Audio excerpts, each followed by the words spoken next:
Greetings, cozy knights. Lower your swords and rest by the fire. Tonight, we journey through the hidden secrets of Elden Ring's talismans, those mystical relics that shape the very fabric of your journey through the lands between. Drop a comment below and tell me where you're listening from tonight, and what games you want me to cover next. And subscribe if this helps you sleep. The Fairy's Gift to the Blind Swordsman. The Blue Dancer charm depicts a cloth doll of a dancer garbed in blue, but this simple description conceals one of Elden Ring's most poignant tales of heroism and sacrifice. According to the talisman's lore text, the dancer in blue represents a fairy who bestowed a flowing sword upon a blind swordsman, a warrior who could not see, yet wielded his blade with supernatural precision. This blind warrior accomplished what armies could not, sealing away an ancient god that was rot itself, the very essence of decay and corruption that would later manifest in Millennia's curse. The talisman rewards those who travel light, increasing physical attack power as equipment load decreases, with the most substantial bonuses appearing below 8 units of weight. This mechanical design mirrors the legend, suggesting the blind swordsman fought unencumbered by heavy armor, relying on speed and precision rather than protection. The Fairy's Gift enabled this impossible victory, and players who embrace minimal equipment loads honor that ancient legacy. Found in High Road Cave after defeating the Guardian Golem, this talisman occupies an early game location that many players rush past, never realizing they're literally walking over one of the lands between's most significant historical artifacts, the Soreseal sacrifice. Radagon's Soreseal represents one of gaming's most devious double-edged swords, offering massive attribute increases that fundamentally transform low-level builds, while simultaneously making you catastrophically vulnerable. This talisman grants 5 points to vigor, endurance, strength, and dexterity, essentially giving players 20 free stat points, yet the 15% damage vulnerability it inflicts becomes increasingly punishing as you progress deeper into the game. What many players don't realize is that the math behind this talisman shifts dramatically based on your current level and the content you're facing. At low levels, particularly before reaching Vigor 40, the health boost from the 5 Vigor points often exceeds the additional damage you'll take, making the trade worthwhile. However, once you've naturally leveled those stats and face endgame bosses whose attacks can already approach one-shot territory, that 15% penalty transforms from inconvenient to potentially fatal. The talisman's location in Fort Faroth, deep in Caelid's scarlet rot-infested wasteland, seems almost deliberately cruel, forcing early game players who most benefit from it to venture into one of the game's most hostile regions. Hidden beneath the fort in a basement that requires careful platforming down wooden beams, Radagon's Soreseal tests whether you're willing to risk everything for power, perfectly embodying Radagon's own character arc of ambition and transformation. The turtle's hidden wisdom. The Turtle Talisman and its upgraded companion, the Two-Headed Turtle Talisman, contain a delightful secret that From Software's developers snuck past almost everyone. A reference so subtle that even dedicated lore hunters initially missed it. These talismans depict turtles, creatures the game's NPCs consistently misidentify as dogs in a running joke that connects to Elden Ring's predecessor Dark Souls, where similar creatures appeared. But here's where it gets genuinely interesting. The stamina regeneration these talismans provide isn't just a random gameplay benefit. In various mythologies, turtles represent endurance, longevity, and persistent effort, the same qualities that stamina mechanically represents in Elden Ring's combat system. The Two-Headed Turtle takes this concept further, showing a turtle with 2 heads facing opposite directions which in some interpretations symbolizes the ability to see both the past and future simultaneously, to learn from experience while anticipating what comes next.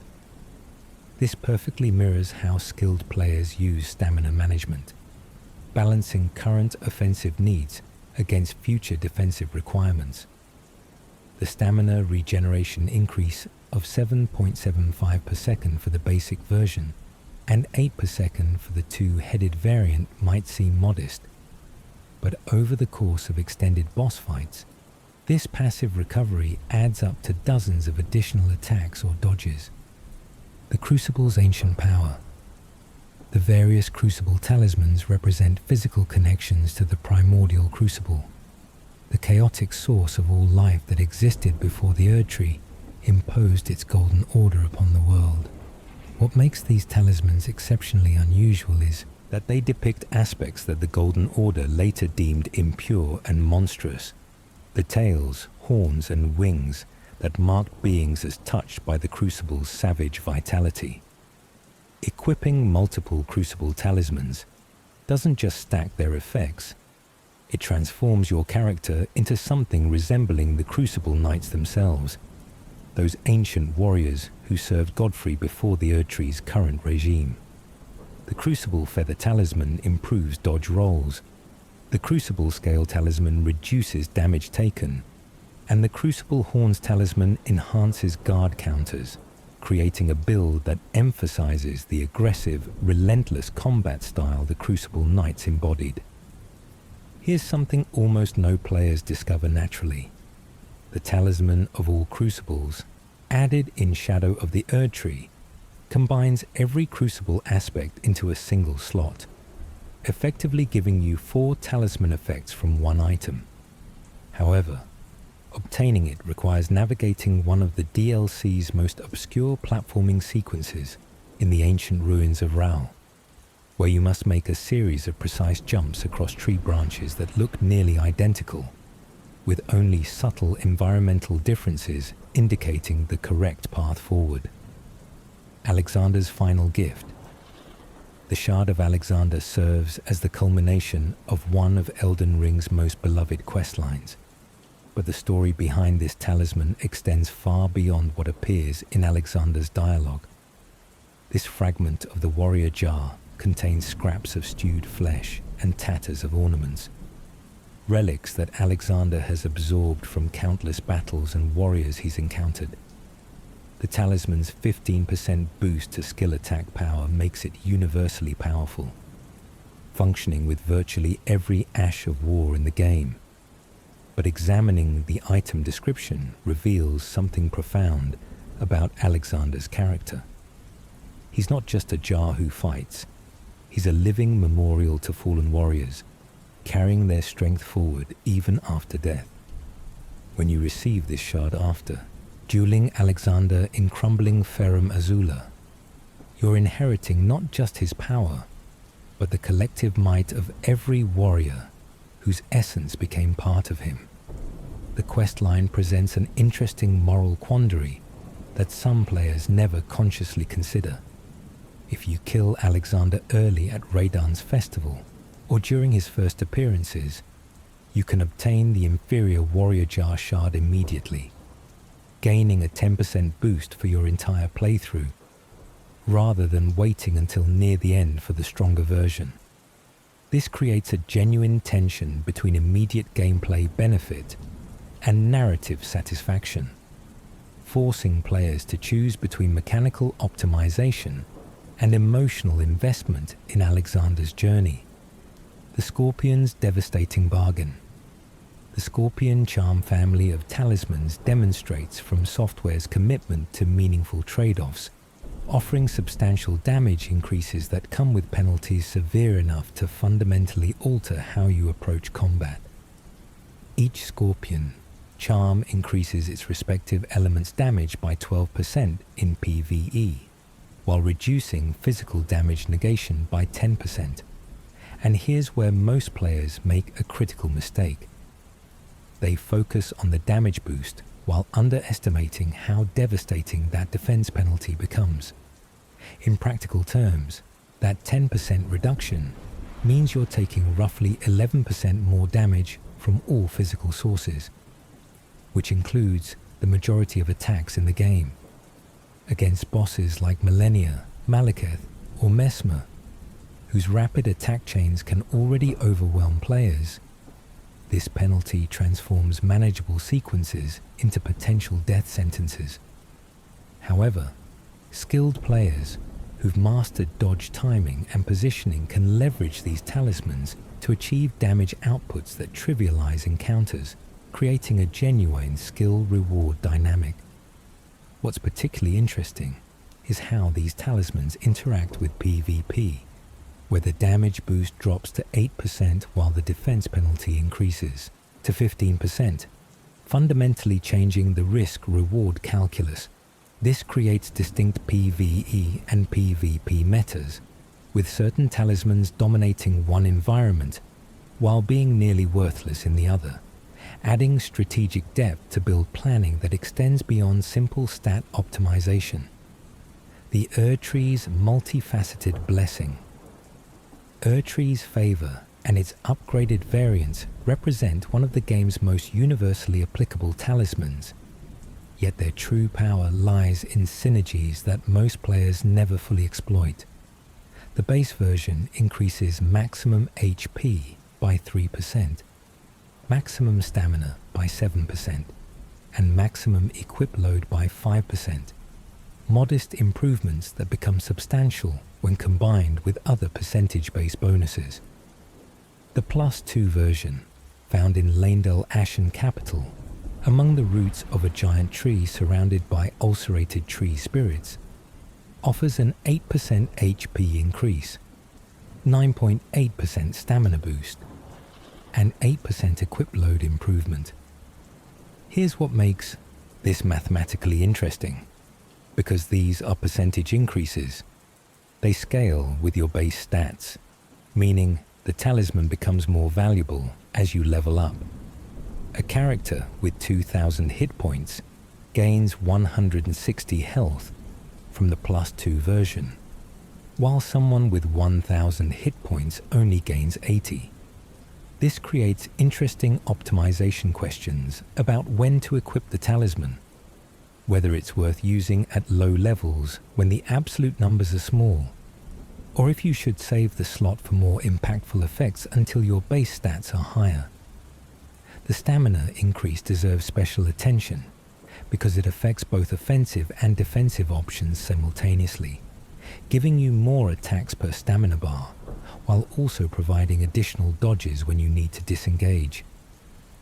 The equip load boost enables fashion souls without sacrificing medium roll, letting you wear heavier armor or use weightier weapons while maintaining mobility. The Perfumer's overlooked potential. The Perfumer's Talisman represents one of Elden Ring's most underutilized items, primarily because most players never seriously experiment with perfume bottles as a weapon category. This talisman increases the potency of items crafted with a perfume bottle by 20%, affecting not just the obvious damage-dealing options like Spark Aromatic, but also support effects like Iron Jar Aromatic's damage negation and the Blood Boil Aromatic's attack power boost. What transforms this from niche to potentially build-defining is how it interacts with specific encounters and playstyles. Against enemies weak to status effects, perfumes enhanced by this talisman can rapidly inflict ailments, with certain combinations achieving frostbite or poison in seconds rather than the usual prolonged application. The talisman's real secret lies in how it combines with the uplifting aromatic, a perfume that increases attack power and reduces incoming damage for yourself and nearby allies. With the Perfumer's Talisman equipped, this already powerful buff becomes even more substantial, creating a support role that can elevate entire multiplayer sessions. The location provides its own interesting challenge, requiring players to defeat an Omen Killer boss in the Perfumer's Grotto, a fight that tests whether you've mastered the aggressive positioning and timing that perfume builds demand. the Blessed Dew's Infinite Patience. The Blessed Dew Talisman restores 2 HP per second, an effect so subtle that many players dismiss it as worthless after a quick glance at the numbers. This represents a fundamental misunderstanding of how passive regeneration functions over the course of Elden Ring's lengthy exploration sessions and protracted boss encounters. 2 health per second equals 120 health per minute, 7,200 health per hour. During a typical play session involving exploration, dungeon crawling, and multiple boss attempts, this talisman can easily regenerate tens of thousands of hit points, effectively providing dozens of free flask charges worth of healing. The real genius emerges in how this passive regeneration changes risk assessment and resource management. After taking chip damage from environmental hazards or winning a fight at half health, you can simply continue playing rather than consuming a flask, preserving your limited healing resources for situations where you need immediate restoration. Against bosses with lengthy wind-up animations or that frequently create distance, that constant 2-point tick subtly sustains you through wars of attrition. The talisman's location reflects its patient, persistent nature, hidden on a cliff overlooking the Divine Bridge in Leyndell, accessible only through careful platforming or via a particularly devious teleporter trap in the Tower of Return that launches unsuspecting players across the map.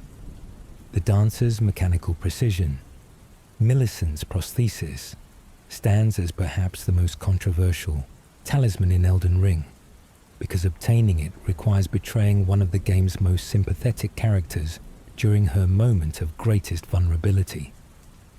This prosthetic arm increases dexterity by 5 points, while also raising attack power with successive attacks, creating a compound damage scaling effect that rewards aggressive, relentless pressure. The successive attack mechanic operates on a tiered system that most players misunderstand. The first tier activates after landing 3 hits, the second tier after 6 total hits, and the third tier after 9, with each tier providing progressively larger damage increases.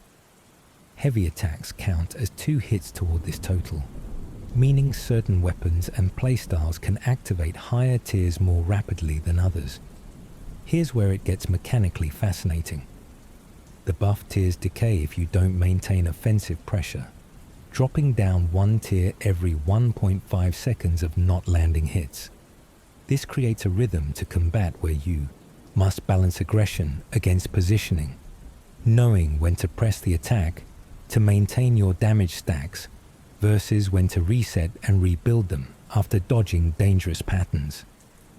The talisman synergizes perfectly with weapons that emphasize rapid successive attacks, curved swords, twin blades, fist weapons, and certain katanas, while providing less value to slow, heavy-hitting colossal weapons.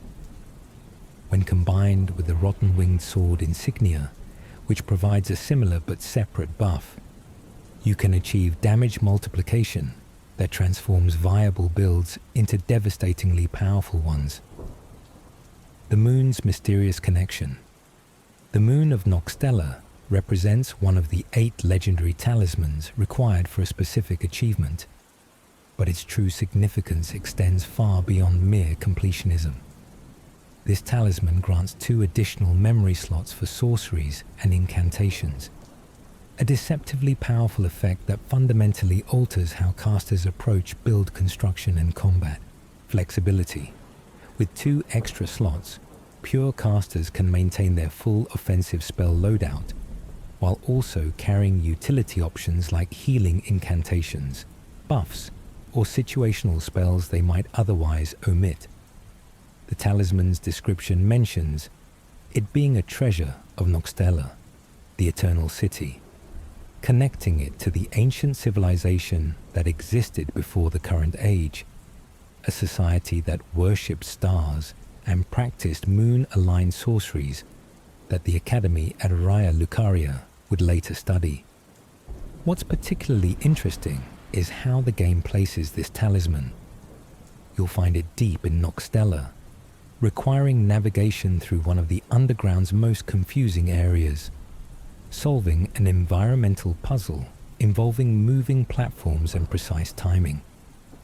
The talisman sits on an altar in a room filled with the ghostly silver tears that represent the failed experiments of Nokstella's civilization, suggesting these memory slots might represent some fragment of their lost knowledge.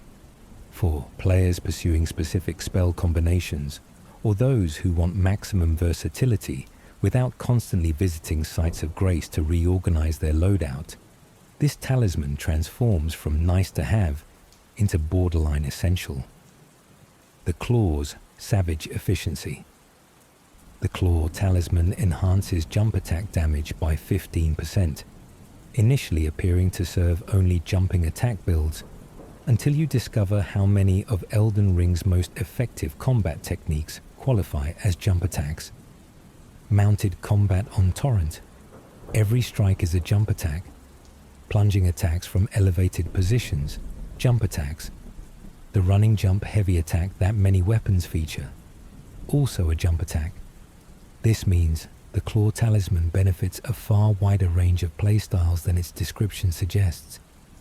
The real revelation comes when you combine it with the Raptor's Black Feathers chest armor, which provides an additional 10% jump attack damage, and certain Ashes of War like Lion's Claw or Spinning Slash that incorporate jumping movements into their animations.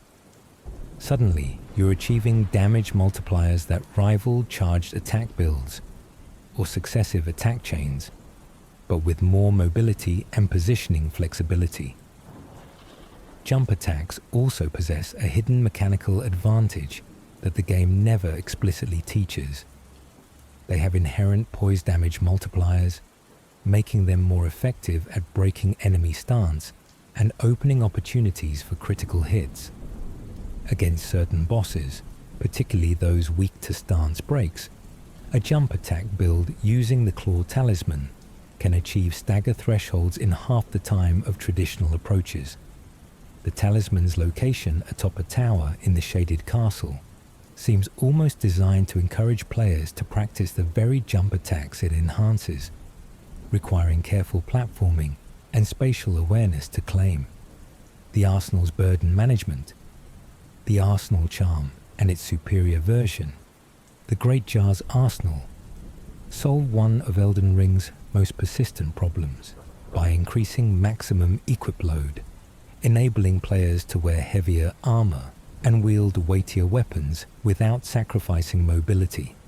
The base Arsenal Charm provides a 15% increase, while the Great Jar's version offers 19%, numbers that might seem modest until you consider how Elden Ring's roll tiers function.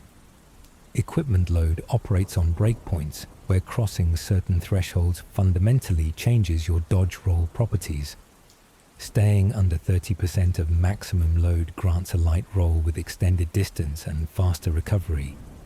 Between 30 and 70% provides a medium roll, and exceeding 70% results in a fat roll with reduced distance and prolonged vulnerability. The Arsenal Charm's percentage increase doesn't add to your current load. It multiplies your maximum capacity, meaning characters who've invested heavily in endurance see larger absolute gains than those with minimal stamina investment.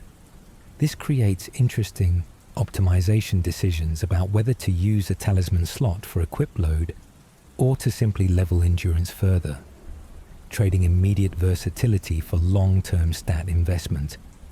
The Great Jar's Arsenal requires defeating 3 NPC invaders at the Great Jar's Colosseum in Caelid, a challenge that scales with your character's level and becomes progressively more difficult as you advance, ensuring you can't easily obtain this powerful talisman far earlier than intended. The Assassin's Precision Timing. The Cerulean Dagger recovers FP upon critical hits, an effect that seems niche until you recognize how many situations create critical hit opportunities throughout Elden Ring. backstabs, riposts after successful parries, and attacks on enemies whose stance has been broken all count as critical hits, meaning skilled players who've mastered these techniques can sustain spell casting indefinitely without ever consuming a cerulean flask charge.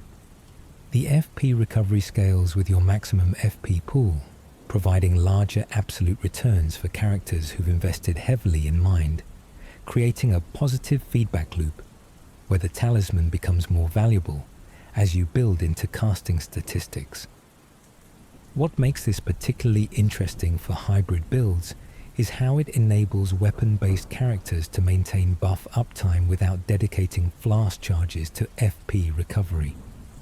You can keep your weapon enchantments active, maintain defensive buffs, and cast utility spells purely through the FP recovered from landing critical hits during normal combat. Speedrunners have weaponized this talisman to achieve continuous spell spam by deliberately setting up backstab opportunities against specific enemies, turning what appears to be a supplementary effect into a core build component. The talisman's location in Sage's Cave behind an illusory wall reflects its hidden potential, requiring players to suspect that not everything is as it appears on the surface. The dragon's titanic resistance. The Dragon Crest Shield Talisman family provides physical damage negation, ranging from 10% for the base version up to 20% for the Great Shield variant, reductions that dramatically improve survivability against the lands between predominantly physical damage sources. Here's what makes these percentages more impactful than they initially appear. Damage negation stacks multiplicatively with your armor's natural defenses, meaning the Dragon Crest doesn't simply reduce incoming damage by a flat amount, but rather works synergistically with your equipment to provide compounding protection. A well-armored character with high poise using the Dragon Crest Great Shield Talisman can achieve damage negation values approaching 50% against physical attacks, effectively doubling their health pool's effective value. The catch arrives in understanding when this protection translates to meaningful survivability improvements against bosses who can three-shot you.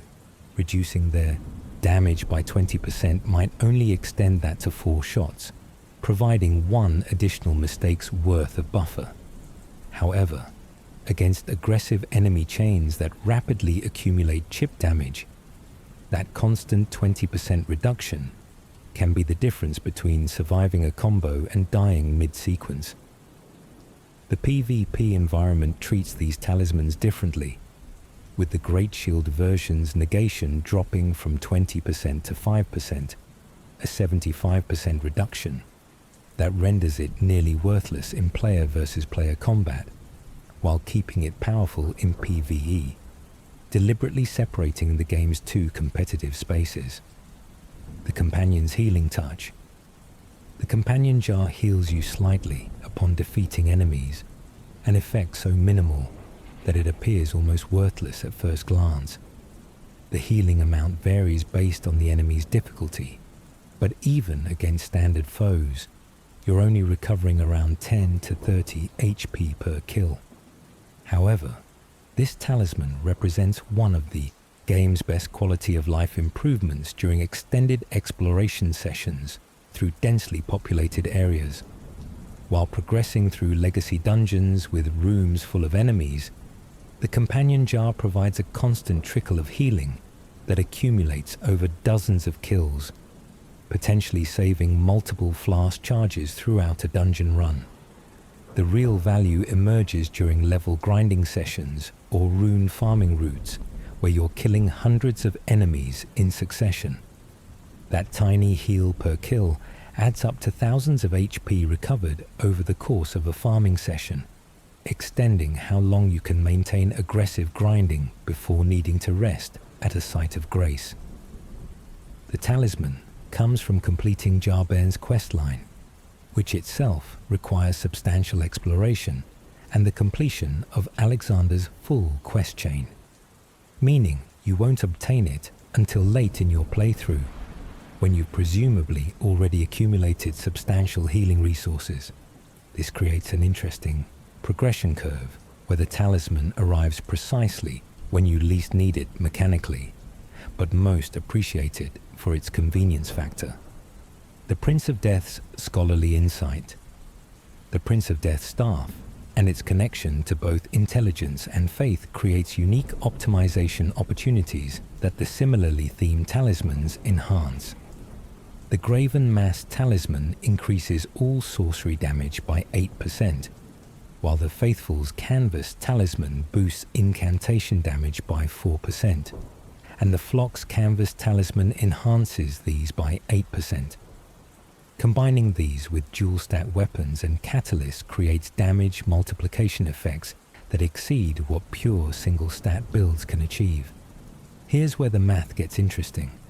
These percentage increases stack multiplicatively rather than additively, meaning a sorcery with the Graven Mass Talisman equipped receives an 8% boost, but if you're also using the Magic Scorpion Charm for an additional 12%, you're not getting 20% total.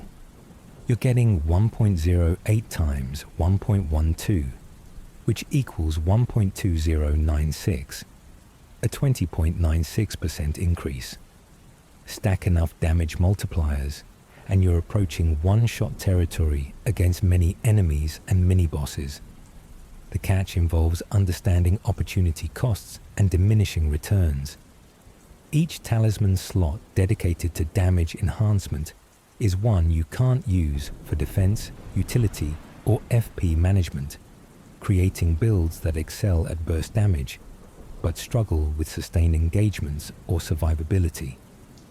The most effective applications of damage stacking typically involve boss encounters, where you can learn patterns well enough to avoid damage entirely, making defensive talismans unnecessary and allowing full commitment to offensive optimization. The Concealing Veil's invisible advantage. The Concealing Veil eliminates your lock-on marker for enemies when crouching at distance, an effect that sounds purely PvP focused until you discover its PvE applications. In the overworld, this talisman allows you to approach hostile areas with reduced aggro range, making it easier to position for backstabs, avoid unnecessary encounters, or navigate past enemies you'd prefer not to fight. The crouch walking requirement slows your movement, but in areas where stealth provides substantial advantages, like infiltrating enemy encampments or avoiding patrolling knights, the tactical flexibility outweighs the mobility reduction. The PvP applications are where this talisman truly shines. Without a lock-on indicator, opponents must track you manually, which becomes significantly more difficult during chaotic multiplayer scenarios with multiple combatants and visual effects obscuring the battlefield. Skilled PvP players use the Concealing Veil to create moments of confusion where opponents lose track of them during repositioning, enabling surprising attack angles or strategic disengagements. The talisman's relatively early accessibility in the Altus Plateau makes it available before many players seriously engage with PvP, allowing newcomers to experimental with its tactical applications without the pressure of already established competitive builds. The Green Blossom's spiritual successor, the Viridian Amber Medallion, increases maximum stamina by 7%, continuing from software's tradition of stamina-enhancing talismans across their catalogue of action RPGs. What makes stamina particularly valuable in Elden Ring compared to previous Souls games is how many actions it governs. Attacking, blocking, rolling, running, jumping, and even some weapon skills consume stamina, making it the universal resource that enables both offensive pressure and defensive mobility.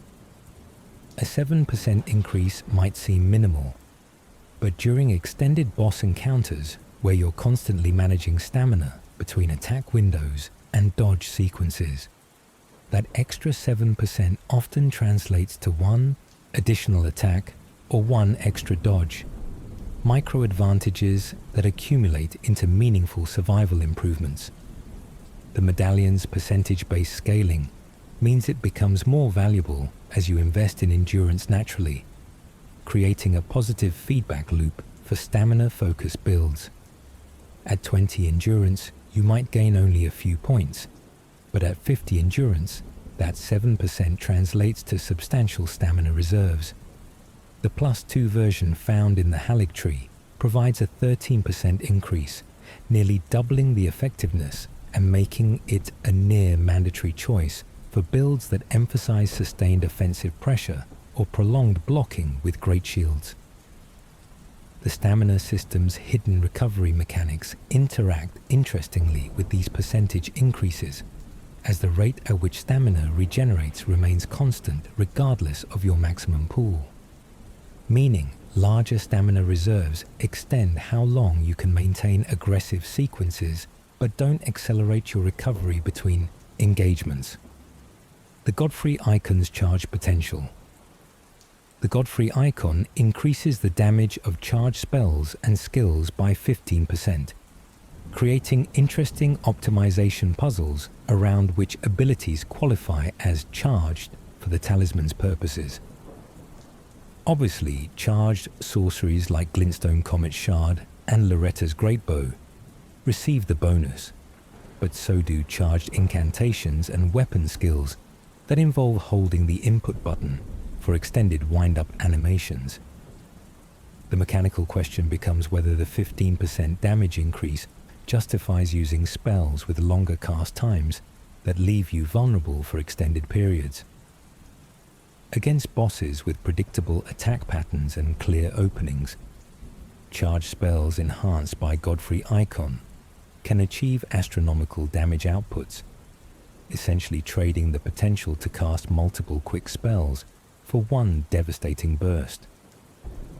The real synergy emerges when combining this talisman with other charged attack enhancers, like the spiked Cracked, Tear for a wondrous physic that provides an additional 15% to charged attacks, and specific Ash of War skills like Warcry that modify your charged attacks.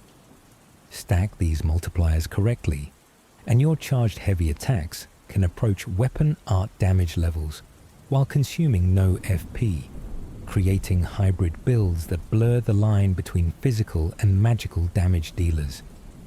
The icon's location requires defeating Godfrey's Golden Shade in Leyndell, serving as both a skill check to ensure players can handle charged attack timing and a thematic connection to Godfrey himself, the first Elden Lord who epitomized patient, overwhelming might rather than rapid attack sequences. The Ritual Sword's full health philosophy. The Ritual Sword Talisman increases attack power by 10% when at full health, an effect that appears straightforward until you consider how it encourages a fundamentally different approach to combat. This talisman rewards perfection, incentivizing no-hit strategies where you dodge everything rather than trading hits or tanking damage through heavy armor. The psychological impact of this talisman deserves recognition, as equipping it shifts your mental framework from "I can afford to take some hits" to "I need to play flawlessly," fundamentally altering how you approach boss encounters and enemy engagements. For players working on mastering specific bosses or attempting challenge runs, the Ritual Sword creates a clear performance metric. You're either playing well enough to maintain the buff, or you're not.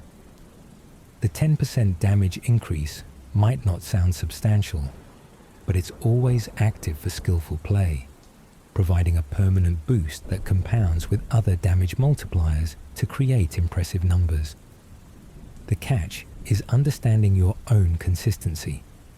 If you're constantly taking damage and losing the buff, you'd be better served by different talismans that provide unconditional bonuses or defensive improvements to help you survive longer. The Ritual Sword works best for players who've already mastered encounter patterns and rarely get hit providing additional reward for skill expression, rather than serving as a tool to help you reach that skill level initially. The Kindred's Rot Exaltation. The Kindred of Rot's Exaltation increases attack power by 20% for 20 seconds whenever poison or rot is triggered nearby, creating powerful synergies with status effect builds. The nearby requirement means you can benefit from the buff even when your summons or co-op partners trigger the status, not just your own applications, opening up interesting team composition strategies. What makes this particularly powerful is how generous the trigger window is. The buff activates when poison or rot procs on enemies within a substantial radius, meaning in multi-enemy encounters, you can maintain near-permanent uptime on the 20% damage increase by rotating your status applications between different targets. The duration resets with each new trigger, so against bosses susceptible to repeated rot applications, you can achieve continuous buff uptime throughout the entire encounter. The talisman synergizes obviously with weapons that inflict poison or rot naturally, but clever players combine it with rotten breath incantations, poison mist sorceries, or even consumable items like rot pots to trigger the effect without committing their weapon to status build-up. This creates hybrid builds that maintain traditional damage scaling on their weapons while still accessing the substantial attack buff from status triggers. The location in the abandoned cave requires navigating through scarlet rot pools, thematically appropriate given the talisman's effect, and ensuring players experience the very status they'll be weaponizing before claiming their reward. The Ancestral Spirit's renewable resource. The Ancestral Spirit's horn recovers FP upon defeating enemies, providing 10 FP per kill, regardless of your maximum FP pool, creating interesting optimization questions around its value relative to your build's FP consumption patterns. For builds using expensive spells that cost 100 or more FP per cast, 10 FP per enemy kill provides minimal sustain. However, for efficient builds using cheap spells or weapon skills with low FP costs, those 10 points per kill can stretch your FP pool significantly further than raw percentages would suggest. The talisman shines during dungeon exploration, where you're fighting through rooms full of enemies, providing constant FP recovery that can eliminate the need for cerulean flask charges entirely during standard encounters, preserving your resources for boss fights. The horn creates particularly interesting synergies with area of effect skills and spells. Abilities that can kill multiple enemies simultaneously, like Flame of the Redmanes or certain sorceries, trigger the 10 FP recovery for each enemy defeated, potentially returning more FP than the skill cost to execute. This enables what speedrunners call FP positive rotations, where you're gaining more FP than you're spending, allowing infinite ability spam against grouped enemies. The talisman comes from one of the optional remembrance bosses, requiring players to explore the underground Siofra River area and complete the platforming challenges to reach the boss arena, gating this powerful sustain tool behind substantial exploration requirements. The Longtail Cat's full damage nullification. The Longtail Cat Talisman completely negates full damage, fundamentally changing how you approach vertical navigation and enabling platforming shortcuts that would otherwise kill you. The transformation this creates in how you explore cannot be overstated. Suddenly, leaping off cliffs to reach lower platforms becomes a viable navigation strategy rather than an accidental death. You can deliberately drop down elevator shafts instead of riding them, take aggressive shortcut routes that bypass entire dungeon sections, and recover from positioning mistakes that would normally result in fatal falls. The talisman's impact extends beyond mere convenience into actual gameplay strategy. In PvP scenarios, players with the Longtail Cat equipped can escape upward or take aggressive vertical positioning without fearing fall damage during repositioning, creating three-dimensional combat opportunities that opponents without the talisman cannot safely replicate. The talisman doesn't prevent death from heights that exceed fatal thresholds regardless of damage, but it eliminates the middle ground where you survive the fall with significant health loss, transforming dangerous descents into safe shortcuts. Speedrunners consider this talisman nearly mandatory for optimized routing because it enables aggressive vertical movement that saves substantial time across full playthroughs.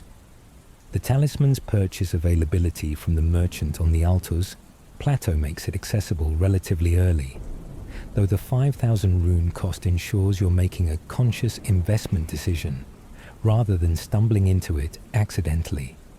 The Winged Sword Insignia's successive strike system. The Winged Sword Insignia increases attack power with successive attacks, operating on the same tiered system as Millicent's Prosthesis, but with different percentage values and without the dexterity bonus. This creates optimization decisions about which version to use based on your build stat allocation and damage calculation priorities. The Winged Sword provides a 6% increase at its lowest tier, rising to 8% and then 13% at maximum stacks, while the Rotten Winged Sword Insignia achieves 6%, 8%, and 13% as well, making them identical in terms of damage scaling. The distinction lies entirely in acquisition requirements, and whether you need Millicent alive for other quest rewards or are willing to sacrifice her for the Prosthesis version. The successive attack mechanic rewards weapons with rapid attack sequences, but it also creates interesting interactions with weapon arts that incorporate multiple hits in single skill activations. Abilities like Waterfowl Dance or Corpse Piler trigger multiple instances of the successive attack bonus within a single skill execution, meaning your damage ramps exponentially throughout the skill's animation. Against enemies that allow you to complete full attack chains without interruption, these talismans can effectively increase your damage by 10 to 15% continuously, rivaling or exceeding most other damage-enhancing options. The key is understanding which weapon classes and movesets benefit most, with faster weapons like curved swords and twin blades seeing more value than slow-swinging colossal weapons that rarely complete extended chains. The Spear Talisman's counter. Precision. The Spear Talisman enhances counter damage by 15%, a deceptively powerful effect that rewards aggressive timing and understanding of Elden Ring's counter-hit mechanics. Counter-hits occur when you strike enemies during their attack animations, creating a brief window where your damage receives a natural multiplier. The Spear Talisman amplifies this existing mechanic, transforming well-timed attacks into devastating punishes. What makes this particularly interesting is how it interacts with different weapon classes. Despite its name suggesting spear exclusivity, the Spear Talisman affects all weapons that can score counter hits, meaning aggressive builds using any weapon type can leverage this damage increase. Weapons with quick startup frames particularly benefit because they can more reliably squeeze attacks into the narrow counter hit windows before enemy attacks reach their active frames. The talisman's true power emerges against bosses with slow, telegraphed attacks that create obvious counter opportunities. Learning to recognize these windows and timing your attacks to intercept, rather than dodging and counter-attacking, can increase your damage output substantially, while also improving your overall combat rhythm.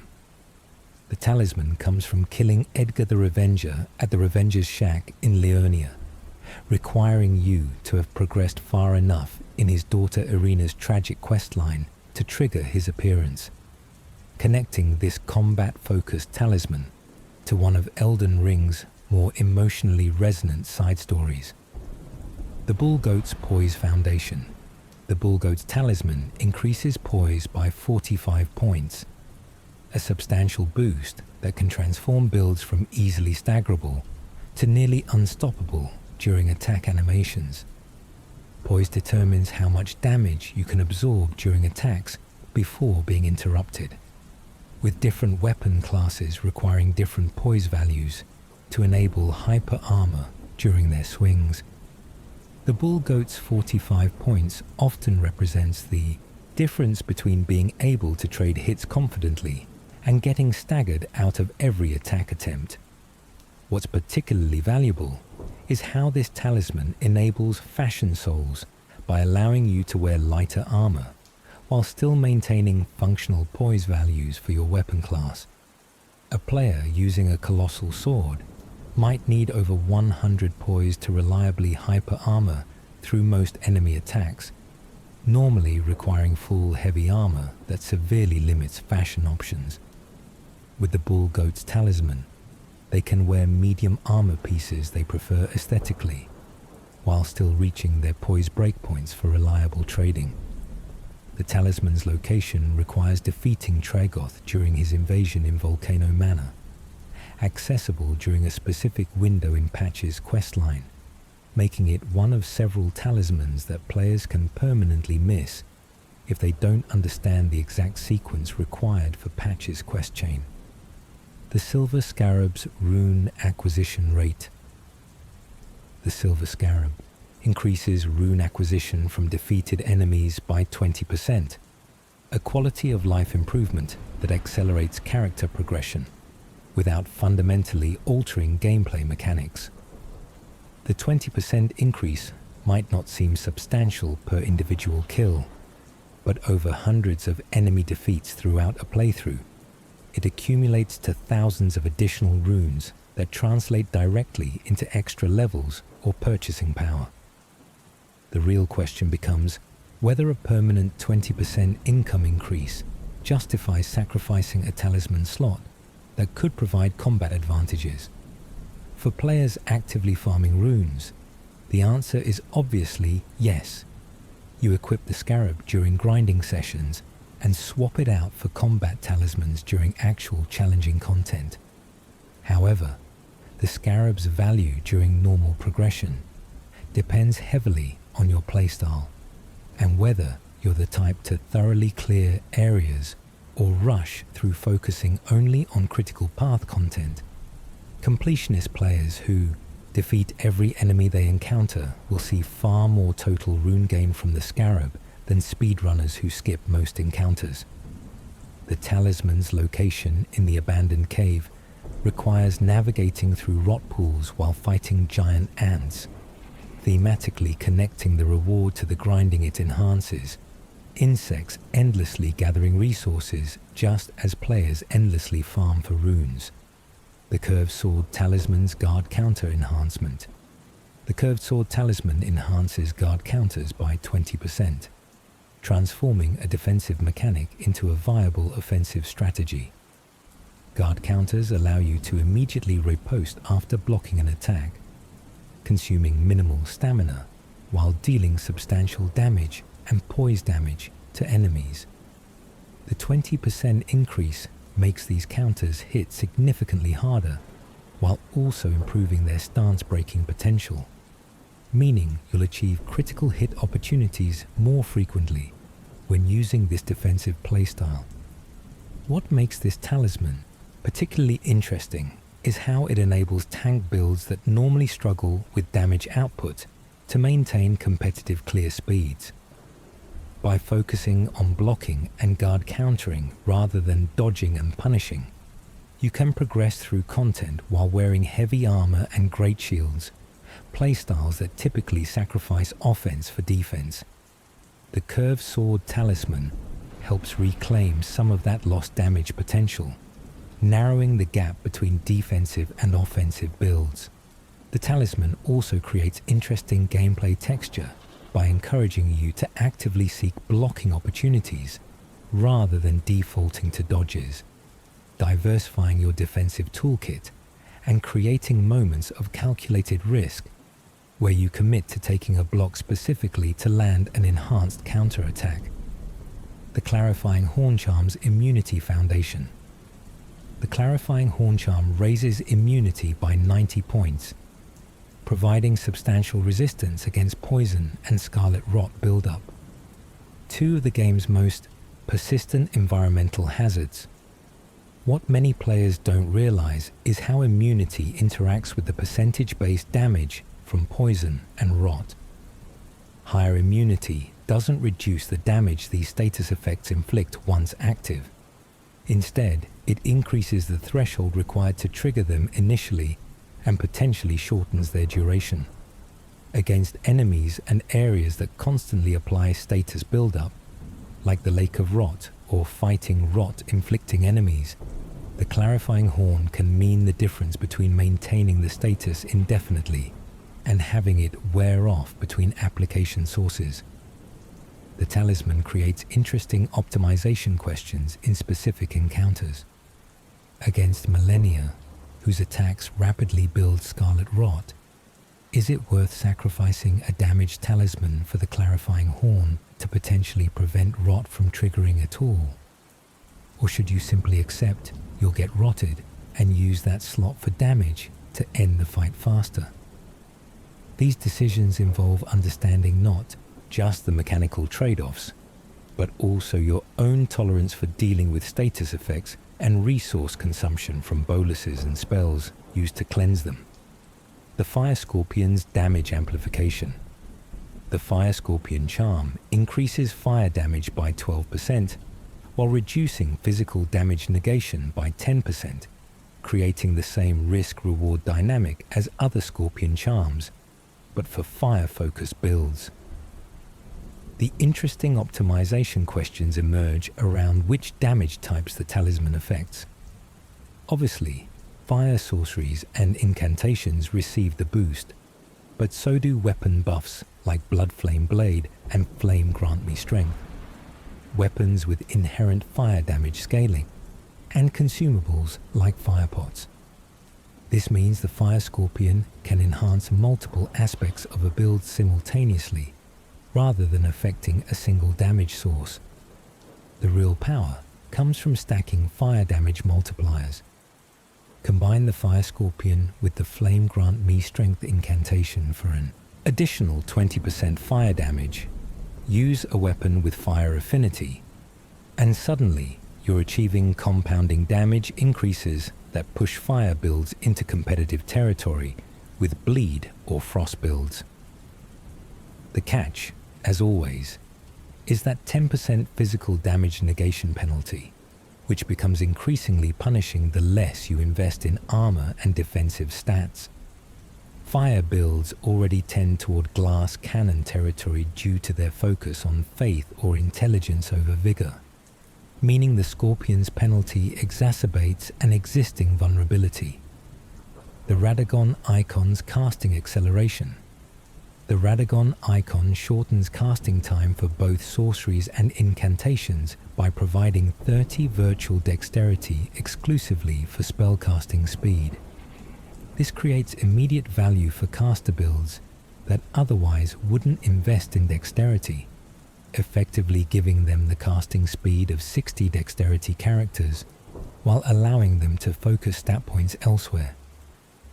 The casting speed improvement translates to more spells cast per time unit, meaning higher DPS over extended encounters, and crucially, faster cast times reduce the vulnerability window where you're locked in animation and cannot dodge or reposition. Against aggressive bosses who punish slow spell casting, the Radagon Icon can transform borderline unusable spells into viable options by shrinking their cast time enough to fit into realistic combat windows. The Icon's interaction with existing dexterity creates interesting optimization considerations. If you've already invested in dexterity for weapon requirements or scaling, the Icon's value diminishes because you're approaching the 70 dexterity soft cap for casting speed, meaning additional virtual dexterity provides minimal benefit. However, for pure intelligence or faith, builds with minimal dexterity investment, the icon represents enormous value, essentially providing 2/3 of maximum casting speed improvement from a single talisman slot. The Raw. Medallion's Raw Enhancement. The Raw Medallion boosts Raw-related attacks and skills by 15%, an effect that initially appears incredibly niche until you catalogue exactly which abilities qualify as Raw-related. Warcry, Barbaric Raw, Braggart's Raw, Troll's Raw, Lion's Raw, and various beast incantations all receive the damage boost, creating a larger family of compatible skills than most players realize. What makes this particularly interesting is how these raw skills often include secondary effects beyond pure damage, attack buffs, poise breaks, or status applications, and the Raw Medallion enhances the entire package. Warcry not only receives a damage boost for the Raw itself, but the subsequent enhanced charged attacks also benefit from the talisman's effect, creating compounding value from a single equipment choice. The Medallion creates thematic build opportunities for barbaric warrior characters using greatswords, colossal weapons, or strength-focused equipment, allowing them to lean into the Raw motif mechanically while maintaining competitive damage output. The location in Volcano Manor connects thematically to bestial savagery, requiring exploration through lava-filled halls and defeating dangerous enemies before claiming your reward. The Blessed Blue Dew's FP regeneration. The Blessed Blue Dew Talisman restores FP gradually at a rate of 0.5 point per second, an effect so minimal that most players immediately dismiss it as worthless. However, applying the same analysis used for the Blessed Dew Talisman reveals hidden value. Half an FP point per second equals 30 FP per minute, 1,800 FP per hour. During extended play sessions, this passive regeneration can total thousands of FP, effectively providing numerous flash charges worth of FP restoration without consuming any resources. The real value emerges for builds using low-cost buffs and utility spells. If you maintain weapon buffs that cost 25 FP every 60 seconds, the Blessed Blue Dew offsets a significant portion of that consumption, extending how long you can maintain buffs during exploration before needing to refresh from your flask. For patient players willing to wait between encounters, you can fully regenerate your FP bar given enough time, enabling playstyles that completely eliminate cerulean flask dependency during normal progression. The talisman's accessibility through a simple merchant purchase in Leonia makes it available early enough to provide value throughout the majority of your playthrough, though its passive regeneration becomes less valuable in late game when your FP costs are high and you need immediate burst FP restoration for sustained combat, rather than gradual recovery between encounters. The Warrior Jar Shard's emotional weight.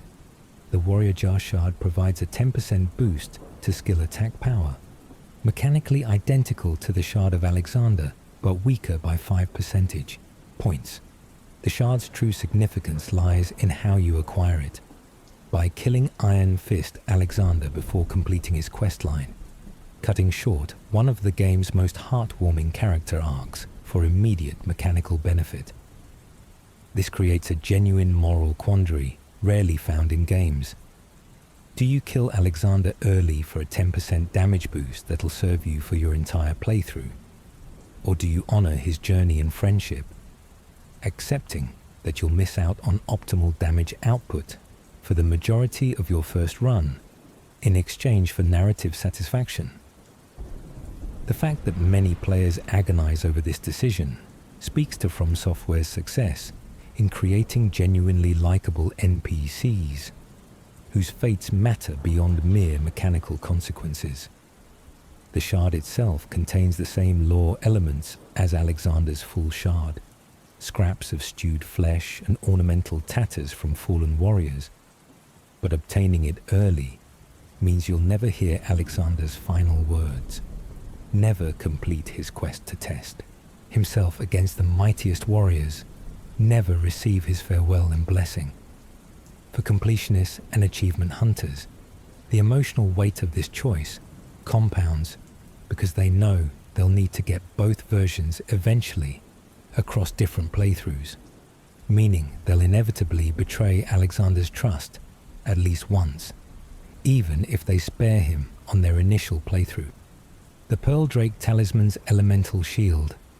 The Pearl Drake Talisman increases non-physical damage negation, providing protection against magic, fire, lightning, and holy damage sources. The percentages vary across versions, with the base providing 5%, +1 providing 7%, +2 providing 9%, and +3 providing 11%, creating clear upgrade paths as you progress through the game. What makes elemental resistance particularly valuable in Elden Ring is how many of the game's most dangerous boss attacks inflict non-physical damage. Millennia's Waterfowl Dance, Radagon's Golden, Lightning, Astel's Cosmic Rays, and countless other devastating abilities deal elemental damage, meaning the Pearl Drake's protection applies to some of the most threatening attacks you'll face. The talisman's value increases dramatically in the DLC content, where many new bosses emphasize elemental damage over pure physical, making it nearly mandatory for players struggling with encounters like Mesmer or the final boss. The percentage-based reduction stacks multiplicatively with armor resistances and other defensive talismans, creating compounding protection that can push certain elemental resistances high enough to trivialize specific encounters. Against pure magic bosses like Renala or Relana, the Pearl Drake combined with magic-resistant armor can reduce incoming spell damage by 30 to 40%, effectively increasing your health pool's value by that same margin for the entire fight. The Two-Handed Sword Talisman's Power Stance Enhancement. The Two-Handed Sword Talisman increases attack power when two-handing weapons by 15%, providing substantial damage improvement for a playstyle that already receives natural benefits from two-handing. When you two-hand a weapon, you receive 1.5 times your strength stat for meeting requirements and scaling, meaning this talisman stacks with an existing mechanical advantage to create compound benefit. The 15% damage increase applies to all attacks performed while two-handing, effectively providing a persistent buff that requires no setup or maintenance. What makes this particularly powerful is how it enables strength builds to maintain competitive damage output without sacrificing a shield slot for protection. You can two-hand your weapon during offensive sequences to maximize damage, then swap to one-handing with a shield for defensive recovery, adapting your stance based on moment-to-moment combat demands. The talisman's location in the shadow of the Erdtree DLC makes it a late acquisition, though its impact on two-handing builds makes it one of the most significant DLC talisman additions for strength-focused characters. The Immunizing Horn Charm's Resistance Foundation. The Immunizing Horn Charm provides 140 points of immunity, a massive increase that makes you virtually immune to poison and significantly resistant to Scarlet Rot buildup. The practical impact of this much immunity is that you can wade through poison swamps and rot-infested areas with minimal concern, as your resistance will prevent or significantly delay status buildup, even during prolonged exposure. This transforms areas like the Lake of Rot from nerve-wracking gauntlets into manageable exploration zones, enabling more thorough item collection and reduced stress during navigation. The charm's real value lies in encounters with enemies that rely heavily on poison or rot, Against opponents whose entire strategy involves applying these status effects, the Immunizing Horn effectively neutralizes their primary threat, turning potentially deadly fights into straightforward damage races. The charm's location in Castle Saul requires navigating one of the game's more challenging mid to late game areas, ensuring you've proven capable of handling the content where immunity benefits matter most before acquiring this powerful resistance boost. The Stalwart Horn Charm's Robustness boost. The Stalwart Horn Charm raises robustness by 90 points, providing substantial resistance to hemorrhage and frostbite buildup, two of the game's most dangerous status effects. Hemorrhage removes a percentage of your maximum health upon triggering, while frostbite creates a damage vulnerability window where you take increased damage from all sources. Preventing or delaying these effects can mean the difference between surviving lethal combos and dying mid-sequence. The charm's value fluctuates dramatically depending on what content you're facing. Against enemies that don't inflict bleed or frost, it provides zero benefit, making it a situational choice rather than an always equipped option. However, against specific bosses like Mog, who relies heavily on hemorrhage buildup, or in areas where frostbite inflicting enemies appear frequently, the Stalwart Horn transforms from situational to essential. The +1 version found in Lendl provides 140 robustness, crossing thresholds where even aggressive bleed applications might not trigger before you can disengage and let the meter decay. Speedrunners and challenge runners often use this charm specifically for Mog fights, accepting the talisman slot cost in exchange for potentially preventing the massive health loss from bleed procs during his transition phase. The Arrow's Sting Talisman's projectile enhancement. The Arrow's Sting Talisman raises attack power of arrows and bolts by 10%, an effect that appears strictly limited to archery builds until you discover it also affects certain ballista-type weapons and throwable items. The 10% increase applies to all physical projectile damage, meaning even hybrid builds that occasionally use bows for pulling enemies or dealing with flying foes can benefit from keeping this talisman equipped. What makes this particularly interesting is how it synergizes with the Blue Dancer charm. Since bow builds naturally maintain low equipment loads due to the minimal weight of bows and arrows, they're perfectly positioned to leverage the Blue Dancer's equipment load-based damage scaling. Combine Arrow's Sting with Blue Dancer charm, add the Arrow's Reach Talisman for extended range, and suddenly archery builds achieve competitive damage output while maintaining superior positioning and safety compared to melee. The real revelation is discovering this talisman affects abilities like Mighty Shot and Rain of Arrows, weapon skills that many players assume wouldn't benefit from projectile damage enhancers. This creates bow builds that excel at both standard archery and skill-based burst damage, maintaining versatility while still achieving specialization benefits. The Arrow's Reach Talisman's range. Extension. The Arrow's Reach Talisman extends the effective range of bows and crossbows, allowing you to maintain damage at distances where projectiles would normally begin experiencing damage fall-off. The range increase means you can engage enemies from safer positions, picking off dangerous targets before they can close distance or even aggro. Against certain boss encounters, extended range enables strategies where you can attack from positions the boss's attacks cannot reach, transforming challenging fights into patient shooting galleries. The talisman's hidden value lies in how it affects throwable items like knives, pots, and certain sorceries that use projectile mechanics.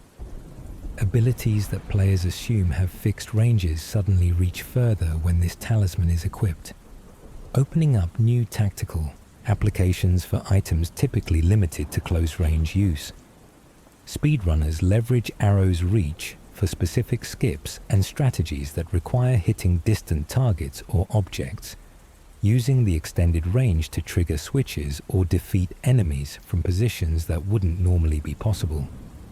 The talisman's location in Stormveil Castle makes it accessible early enough to serve archery builds throughout their entire playthrough, though most players ignore archery until later, when they've already progressed past the opportunity to collect it. The Lance Talisman's mounted combat synergy. The Lance Talisman enhances attacks on horseback by 15%, transforming Torrent from a mobility tool into a viable combat platform. The 15% damage increase applies to all mounted attacks, creating interesting optimization questions around when fighting on horseback becomes more effective than dismounting for traditional combat. Against open-world field bosses and enemy groups, the mobility and damage boost from the Lance Talisman can enable hit-and-run strategies that minimize risk while maintaining aggressive pressure. The talisman's true potential emerges in how it combines with charged attacks on horseback, which already deal increased damage and poise damage compared to standard mounted swings. The Lance Talisman's 15% boost multiplies this already enhanced damage, creating devastating charges that can stagger enemies in single passes. Speedrunners route around mounted combat specifically because of how efficiently it clears field bosses when properly optimized with the Lance Talisman and appropriate weapon choices. The talisman's accessibility from the Twin Maiden Husks vendor makes it available as soon as you can afford the 2,000 rune price, enabling mounted combat strategies from early game forward. The Bolt Drake Talisman's lightning resistance. The Bolt Drake Talisman increases lightning damage negation, providing protection against one of the game's most prevalent elemental damage types. Lightning appears in attacks from dragons, ancient dragons, various knight enemies wielding lightning-infused weapons, and several major boss encounters, making lightning resistance broadly applicable throughout your playthrough. The percentages range from 13% for the base version up to 20% for the +3 variant, added in Shadow of the Erdtree, creating clear upgrade paths as you access higher level versions. What makes lightning resistance particularly valuable is how many lightning attacks inflict both immediate damage and lingering effects. Abilities like Ancient Dragon's Lightning Strike create persistent damage zones that continue inflicting damage over time, meaning the Bolt Drake's resistance applies to both the initial hit and subsequent ticks, providing compounding value over the full duration of the attack. Against bosses like Dragon Lord Placidusax, who use lightning extensively, the Bolt Drake can reduce total damage taken by thousands of HP over the course of the fight, potentially turning 3-shot kills into 4 or 5 shots, providing multiple additional survival opportunities. The talisman's upgrade progression mirrors your journey through the game, with higher versions appearing in late game areas precisely when you're facing the strongest lightning-based enemies. The Flame Drake Talisman's fire protection. The Flame Drake Talisman provides fire damage negation, ranging from 13% for the base version to 20% for the +3 variant, protecting against one of the most thematically prevalent damage types in Elden Ring. Fire attacks appear from fire giant enemies, lava-based environmental hazards, flame-wielding knights, dragon breath attacks, and numerous incantations and sorceries.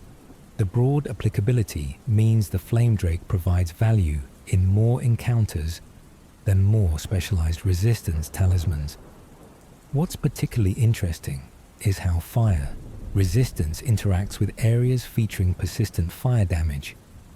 In locations like Volcano Manor or the mountaintops of the Giants, where environmental fire hazards appear frequently, the Flame Drake's damage reduction applies to these constant chip damage sources, potentially saving multiple flask charges worth of healing over extended exploration.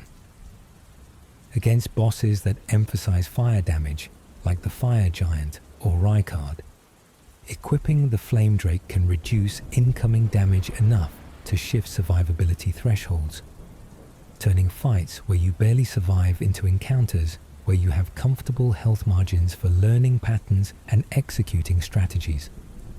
The upgrade progression places higher versions in appropriately challenging locations, with the +3 version requiring thorough exploration of the shadow of the Erdtree DLC content to acquire. The Spelldrake Talisman's Magic Negation. The Spelldrake Talisman increases magic damage. Negation from 13% for the base version, up to 20% for +3, providing crucial protection against sorcery-based attacks and magical damage sources. Magic damage appears throughout Elden Ring in sorceries cast by mage enemies, magic-infused weapon attacks from knights wielding moonlight blades, and numerous boss abilities that inflict arcane damage. The Spelldrake's protection applies to all these sources, creating broad defensive value against one of the game's most common damage types. What makes magic resistance particularly important is how many late-game areas feature enemies that heavily emphasize sorcery. The Consecrated Snowfield, Miquella's Haligtree, and various Academy-aligned locations populate their encounter design with mage enemies whose primary threat comes from magic damage, meaning the Spelldrake provides consistent value throughout extended sections of the game. Against pure magic bosses like Renala, Relana, or Meteor, equipping the Spelldrake can reduce incoming spell damage by 30% or more when combined with magic-resistant armor, fundamentally changing how you approach these encounters by providing substantial breathing room against their magical barrages. The upgrade path mirrors your progression through increasingly magic-heavy content, with higher versions appearing in late-game locations where magic damage becomes more prevalent and threatening. The Red-Feathered Branchsword's Desperate Power. The Red-Feathered Branchsword increases attack power by 20% when HP is below 20%, creating a high-risk, high-reward dynamic that encourages you to fight while critically injured. The 20% damage boost is substantial, potentially the largest conditional damage increase available from talismans, but maintaining it requires staying at health levels where most boss attacks become one-shots. This creates interesting psychological dynamics where you're constantly balancing the damage increase against the risk of instant death, deciding whether to heal and lose the buff or maintain the dangerous health range for a few more attacks. The talisman synergizes with the ritual sword's opposite condition, where one provides damage at full health and the other at critical health, but you obviously can't maintain both simultaneously.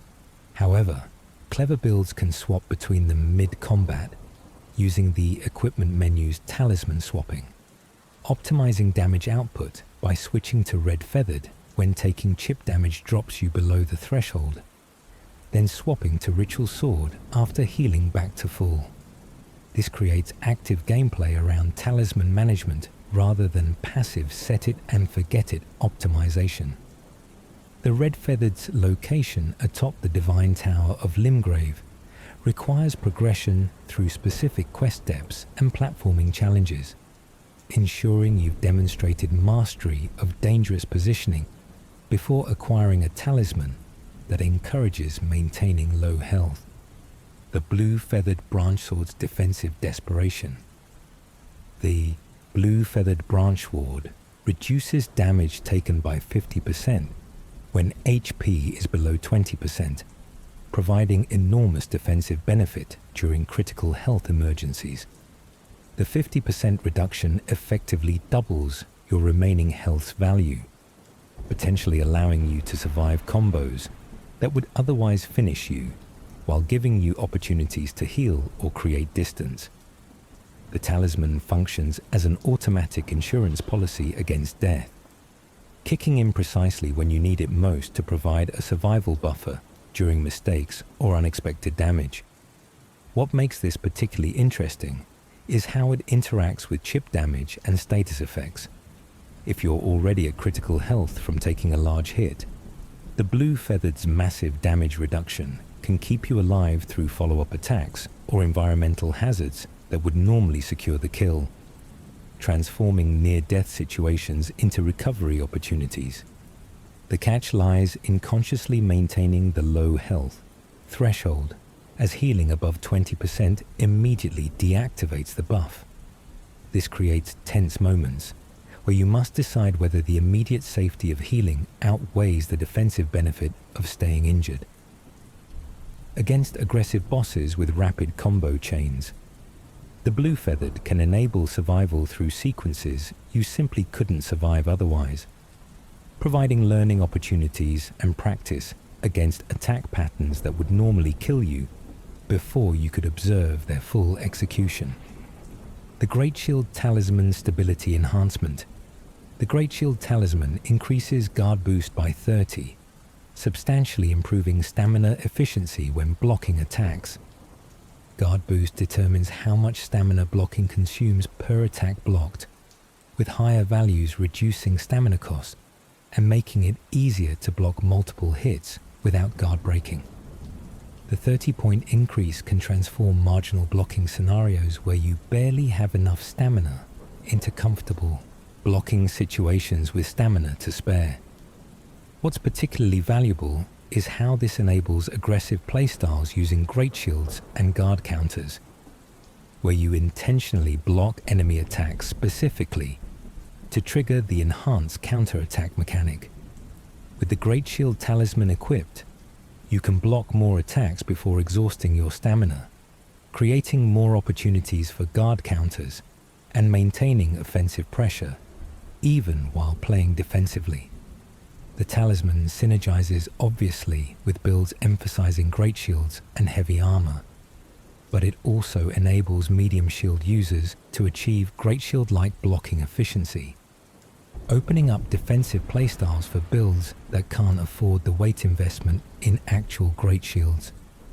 The location in Carrier Manor requires navigating through Magic Knight enemies and solving environmental puzzles, thematically appropriate for a defensive talisman that rewards patient, calculated advancement. The Shabriri's Woe Aggro Management. Shabriri's Woe constantly attracts enemies' aggression, creating both challenges and opportunities depending on how you leverage the effect.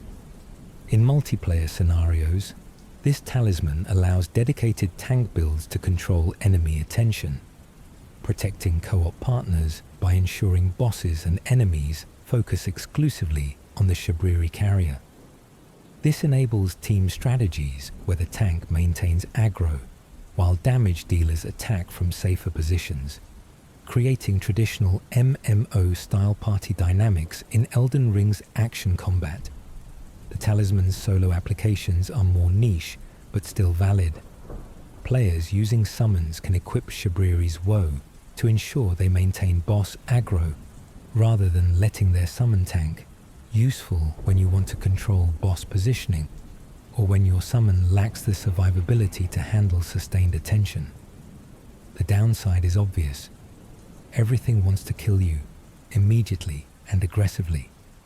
Enemies prioritize you over all other targets, meaning you're constantly under pressure without respite. Against groups of enemies, this can quickly become overwhelming, as every foe in range simultaneously converges on your position. The talisman's connection to Shabriri, the embodiment of frenzy and chaos, creates interesting lore implications about why wearing his woe attracts such aggressive attention, suggesting the madness it represents draws out violent impulses in all who perceive it. The Crepus's Vial silencing effect. Crepus's Vial eliminates all noises made while moving, including footsteps, armor rattling, and equipment jostling, creating perfect stealth approach opportunities. The silence effect combines powerfully with the Concealing Veil's lock-on elimination, enabling pure stealth builds that can approach enemies completely undetected, both audibly and visually.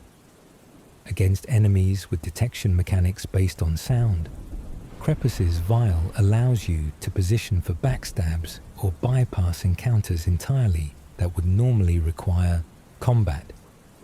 The Vial's real value emerges in PvP scenarios, where sound provides crucial information about opponent positioning and movement.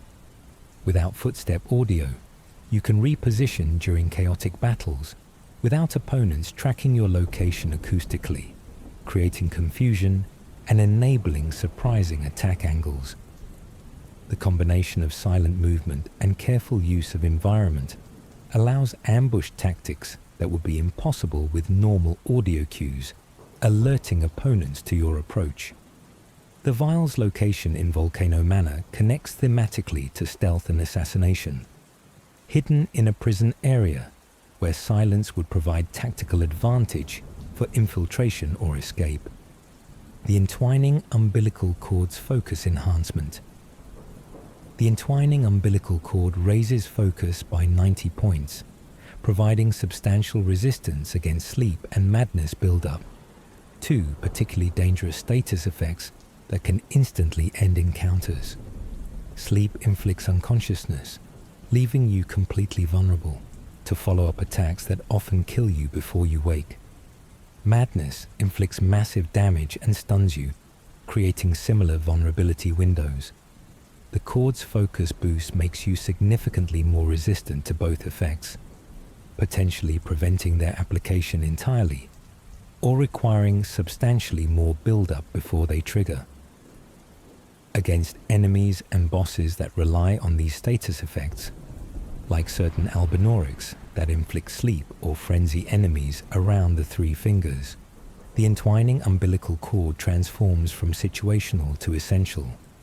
The focus resistance creates breathing room to heal, reposition, or finish enemies before status meters fill, maintaining control over fights that would otherwise feature regular stun locking from status effects. The cord's grotesque appearance, resembling an actual umbilical cord twisted into an ornament, creates unsettling lore implications about its origins and the civilization that created such talismans. The Taker's Cameo Restoration effect. Taker's Cameo restores HP upon defeating enemies, providing 3% of maximum HP per kill, a percentage-based restoration that scales with your vigor investment. At 1,000 hit points, each kill restores 30 health, while at 2,000 hit points, you're recovering 60 points per enemy defeated. This creates interesting optimization dynamics, where the cameo's value increases as you level vigor naturally, providing compound benefit from stat investment you'd make anyway. The percentage-based healing means the cameo remains relevant throughout your entire playthrough, scaling naturally with your character's progression, rather than providing fixed healing that becomes less valuable as your health pool grows. Against large groups of enemies or during extended dungeon exploration, the cameo can provide enough healing to completely eliminate flask consumption during standard encounters, preserving resources exclusively for boss fights. The restoration triggers on defeating blows, meaning finishing moves gain additional value beyond just securing the kill, incentivizing you to confirm kills rather than leaving enemies at critical health. The cameo's connection to Rykard and his blasphemous consumption theme creates lore resonance, suggesting the healing represents literally consuming the life force of defeated foes. The Sacrificial Twig's death. Protection. The Sacrificial Twig prevents rune loss upon death by breaking and preserving your runes, functioning as a consumable safety net for dangerous exploration or boss attempts. Unlike most talismans that provide persistent effects, the twig is single-use, destroying itself to protect your runes when you die. This creates interesting risk-reward calculations about when to equip the twig. During casual exploration with minimal runes accumulated, it provides little value.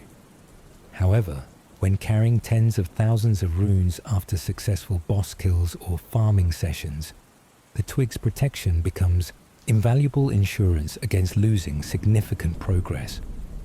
The twig's consumable nature means you need to maintain a stock if you want reliable death protection, either purchasing them from merchants or farming them from specific enemies. Creating resource management considerations around when the rune protection justifies the twig consumption. Speedrunners and challenge runners often use twigs during risky skips or dangerous routing choices where death is probable. But preserving accumulated runes is important for maintaining level progression. The twig's connection to the Erdtree and its sacrificial nature creates lore implications about the relationship between death, resurrection, and the Golden Order's cycle of rebirth. The Old Lord's Talisman duration extension. The Old Lord's Talisman extends the duration of spells and skills by 30%, affecting buff durations, damage over time effects, and certain persistent abilities. The 30% extension can transform 60-second buffs into 78 seconds, 90-second effects into 117 seconds, creating substantial uptime improvements that reduce how frequently you need to recast. What makes this particularly valuable is how it compounds with other buff-extending effects, like the Flame Grant Me Strength incantation or Golden Vow, where maintaining constant uptime during boss encounters can mean the difference between aggressive offense and defensive positioning breaks for rebuffing. The talisman's location in Crumbling Farum Azula makes it a late acquisition, arriving precisely when you're facing content where buff management becomes increasingly important for maintaining competitive damage output. The duration extension applies to both offensive and defensive buffs, meaning you can maintain protective spells like Black Flame's Protection or Blessing's Boon for longer periods, creating sustained defensive windows rather than brief protection bursts. Against Marathon boss, encounters like Millennia or the final boss, extended buff duration can reduce the number of times you need to disengage and rebuff, maintaining consistent pressure throughout the fight, rather than creating vulnerability windows during buff downtime. The Moon's Memory Expansion. The Moon of Nokstella stands as one of Elden Ring's 8 legendary talismans, granting 2 additional memory slots for sorceries and incantations. Yet most players never consider the profound lore implications behind this seemingly simple mechanical benefit. This talisman depicts the moon as it appeared over the eternal city of Nokstella, frozen in time from an era when the stars themselves held different positions in the sky, before the Golden Order imposed its cosmic will upon the heavens. The memory slots it provides aren't just gameplay convenience. They represent connection to ancient knowledge that predates the Erdtree's dominance, wisdom from civilizations that studied the night sky when it was still, free and untamed. Located beneath a giant throne in Nokstella's highest chamber, the talisman requires players to navigate one of the game's most elaborate underground sequences, traveling through Nokron's ruins, defeating the valiant gargoyles, and riding multiple coffins through underground waterways. The Legendary Achievement Puzzle. Collecting all 8 legendary talismans unlocks an achievement that many players struggle with, despite having obtained what they believe are the correct items, creating one of Elden Ring's most frustrating trophy hunting experiences. The legendary talismans are Radagon Icon, Radagon's Soreseal, Godfrey Icon, Moon of Nokstella, Dragon Crest Great Shield Talisman, Marika's Soreseal, Old Lord's Talisman, and Erdtree's Favor +2. But the achievement won't trigger if you have wrong versions of specific talismans. The most common mistake involves confusing Radagon Soreseal with Radagon Scarseal, two similarly named talismans with nearly identical effects but different magnitudes. Only the Soreseal counts toward the legendary collection. Similarly, you need Erdtree's Favour +2 specifically, not the base version or the +1 variant, requiring you to access Leyndell Ashen Capital after burning the Erdtree. Some players report the achievement not triggering even with correct talismans, requiring them to drop all 8 on the ground one at a time and pick them back up in sequence. The Godfrey Icon's charge power. The Godfrey Icon Legendary Talisman enhances charge spells and skills by 15%, transforming slow, telegraphed abilities into devastating finishing moves that justify their lengthy wind-up animations.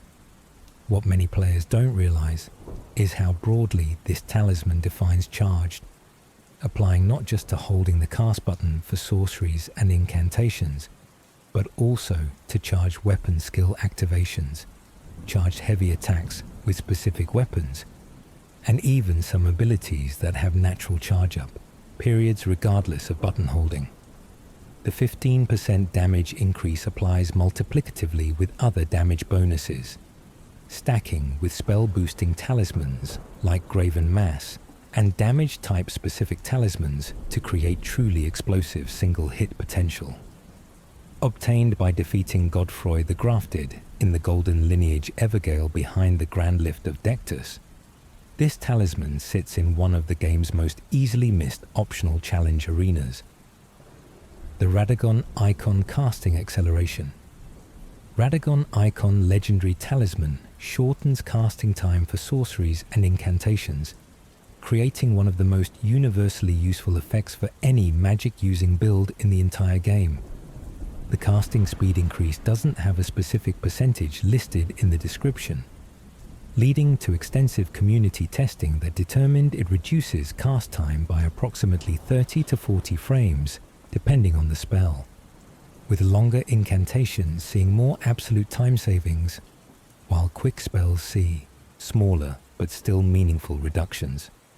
This acceleration stacks with the dexterity stat's natural casting speed improvement, creating fastest possible cast times when combined with high dexterity investment, though dexterity provides diminishing returns, while Radagon Icon offers consistent benefit. Located in Raya Lucaria Academy's debate parlor, the talisman sits on a precarious ledge that requires a specific jump from the balcony after defeating Renala, with many players walking right past it despite its legendary status. The Erdtree's Favour +2 endgame power, Erdtree's Favour +2, represents the final legendary talisman most players obtain, requiring access to Leyndell Ashen Capital after defeating Malekith, and fundamentally transforming the capital into its apocalyptic endgame state. This upgraded talisman boosts maximum health, stamina, and equipment load by percentages that scale with your stats, providing significantly more benefit to characters who've invested heavily in vigor and endurance than to low-level builds. The exact bonuses are a 4% increase to health, 9.6% increase to stamina, and 8% increase to equipment load, numbers that seem modest but provide substantial breathing room for both survivability and build flexibility. Located on a dead tree branch extending from ash-covered ground in the transformed capital's outer areas, the talisman is guarded by 3 ulcerated tree spirits, 2 of which hide beneath the ash until you approach. The Dragon Communion's Beast Roar. The Roar Medallion increases damage from roar and breath attacks by 15%, creating specialized synergy with Dragon Communion incantations and certain bestial abilities. This talisman transforms Dragon Breath builds from interesting gimmick to genuinely powerful strategy, boosting the already substantial damage of spells like Exix's Decay, Borealis's Mist, and Theodorix's Magma by amounts that stack multiplicatively with faith scaling and incantation-boosting talismans. The 15% increase applies to weapon skills that count as roars, including Warcry, Barbaric Roar, and the various Beast Roar incantations like Beast's Roar and Bestial Sling's charged version.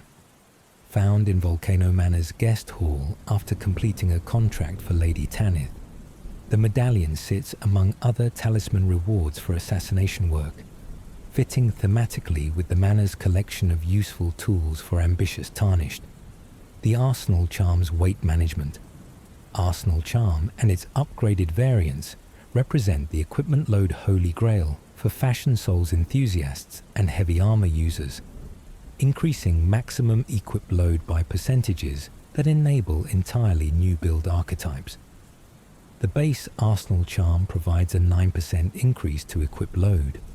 The +1 variant grants 15%, and the Greatjar's Arsenal Talisman offers a whopping 19% increase, all of which stack multiplicatively with endurance investment, rather than additively. This creates fascinating optimization math, where leveling endurance for equip load sees compound benefits from Arsenal Talismans, while Arsenal effects similarly scale better the more base load you have from endurance. Located in multiple places across the lands between, the base charm comes from defeating the boss of Dragon Barrow's Dragonburnt Ruins or being purchased from a merchant. The +1 variant hides in Altus Tunnel, and the Greatjar's Arsenal requires defeating 3 NPC duelists outside the Greatjar in Dragon Barrow. The Green Turtle's Infinite Stamina. The Green Turtle Talisman and its upgraded companion provide stamina regeneration increases that fundamentally transform how aggressively you can play, enabling sustained pressure that would normally require constant retreat to regenerate stamina. The base Green Turtle grants 8 stamina per second recovery, while the upgraded Two-Headed Turtle Talisman provides 8.75 stamina per second, modest absolute numbers that accumulate into significant advantage over the course of extended encounters. This passive regeneration means less time spent waiting for your stamina bar to refill after flurries of attacks, fewer moments of vulnerability where your stamina depleted and unable to dodge, and more opportunities to maintain offensive momentum against bosses who punish defensive passivity. Found in Summonwater Village's turtle-filled ruins after unlocking an imp statue seal with a Stonesword key, the base talisman has become community famous for the dog meme, with NPCs and players alike insisting the obvious turtles are actually dogs. The Pearl Drake family's elemental defense. The Pearl Drake Talisman series provides non-physical damage negation bonuses that protect against magic, fire, lightning, and holy damage through universal resistance rather than targeting specific elements. The base Pearl Drake offers 5% reduction, +1 grants 7%, +2 provides 9%, and the Shadow of the Erdtree +3 variant grants an impressive 11% damage reduction against all non-physical sources. These percentage reductions apply after all other defense calculations, functioning as true damage reduction that stacks multiplicatively with armor resistances and stat-based defenses, creating compound mitigation when properly layered. Located across the game's various regions with higher tier versions in progressively later areas, the Pearl Drake series rewards exploration and progression with meaningful defensive scaling that remains relevant throughout the entire playthrough. The Spelldrake shield's magic resistance. The Spelldrake Talisman and its upgraded versions specifically defend against magic damage, providing percentage-based reductions that stack with general non-physical defense from Pearl Drake Talismans for specialized anti-sorcery builds. The base Spelldrake grants 13% magic damage negation, +1 offers 15%, +2 provides 17%, and Shadow of the Erdtree's +3 variant reaches 19% reduction, specifically for magic-type damage. These talismans create hard counters to intelligence-based bosses and PvP opponents, dramatically reducing the threat from spells like Comet Azur, Stars of Ruin, and a Jeweler's Moonblade through passive resistance that doesn't require active defensive play. Located in various locations from early to late game, the Spelldrake progression mirrors your likely encounters with increasingly dangerous magic-using enemies, providing tools to counteract magical threats as they escalate. The Flamedrake guards fire protection. The Flamedrake Talisman series mirrors Spelldrake but for fire damage, providing escalating percentage reductions that defend against one of the game's most common damage types. Base Flamedrake offers 13% fire, damage negation, +1 grants 15%, +2 provides 17%, and the Shadow of the Erdtree, +3, reaches 19% reduction exclusively against fire-based attacks. Fire damage appears throughout Elden Ring with remarkable frequency, from minor enemies with torch attacks to major bosses like Fire Giant and Rykard the Lord of Blasphemy, making fire resistance one of the more universally applicable defensive specializations. The various Flamedrake versions scatter across the lands between, with the base version in Dragon Barrow, +1 in Old Altus Tunnel, +2 in the Giant Conquering Hero's Grave, and +3 in Shadow of the Erdtree. The Boltdrake protection from lightning. The Boltdrake Talisman series provides lightning damage, negation following the same progression pattern as its flame and spell counterparts, defending against electricity-based attacks that many players find surprisingly lethal. Base Boltdrake grants 13% lightning damage negation, +1 offers 15%, +2 provides 17%, and the DLC's +3 reaches 19% reduction, specifically for lightning damage. Lightning represents one of the game's more punishing damage types, with attacks from Lightning Spear incantations, Ancient Dragon Lightning, and certain weapon skills dealing devastating damage that ignores significant portions of physical armor.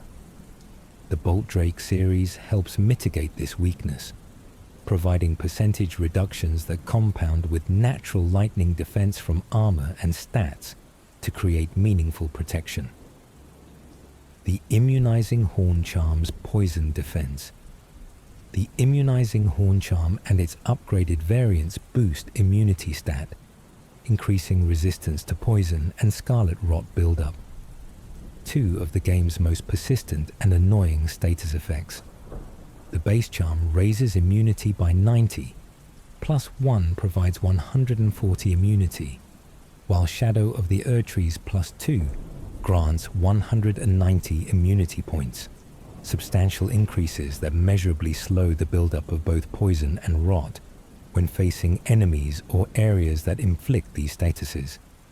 Immunity functions on a threshold system, where higher values require more status buildup before the effect triggers, meaning these horn charms don't prevent poison and rot, but significantly delay their application, creating more time to eliminate threats before becoming afflicted. The Stalwart Horn Charm's robust defense. The Stalwart Horn Charm series mirrors Immunizing Horn but for robustness, defending against hemorrhage and frostbite buildup that create instant high damage bursts when triggered.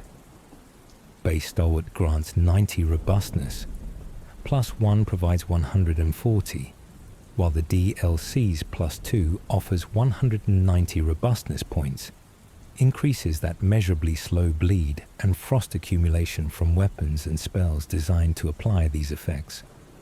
Robustness functions identically to immunity in its threshold mechanics, with higher values requiring more status buildup before the effect triggers, rather than preventing it entirely, creating time windows to eliminate threats before suffering the devastating instant damage these effects create. The Clarifying Horn Charm's Focus. The Clarifying Horn Charm line boosts focus stat, defending against sleep and madness build-up. 2 status effects that create particularly punishing consequences when successfully applied. Base Clarifying provides 90 focus, +1 grants 140, while Shadow of the Erdtree's +2 offers 190 focus points, increases that meaningfully slow the accumulation of both sleep and madness effects. Focus operates on the same threshold system as immunity and robustness, with higher values requiring more build-up before triggering rather than providing immunity. But the consequences of sleep and madness make preventing their application especially important. The Cerulean Seed's Flask Enhancement. The Cerulean Seed Talisman and its upgraded version boost the FP restoration from Cerulean Flask uses by percentage amounts, increasing the efficiency of your limited blue flask charges. Base Cerulean Seed provides 20% additional FP restoration per flask use, while the Shadow of the Erdtree +1 variant offers 30% extra restoration, both of which multiply the base flask healing amount rather than adding flat FP. This creates scaling benefits where upgrading your flasks with Sacred Tears simultaneously improves Cerulean Seed effectiveness, as the percentage boost applies to the improved base restoration. The Crimson Seed's Health Recovery.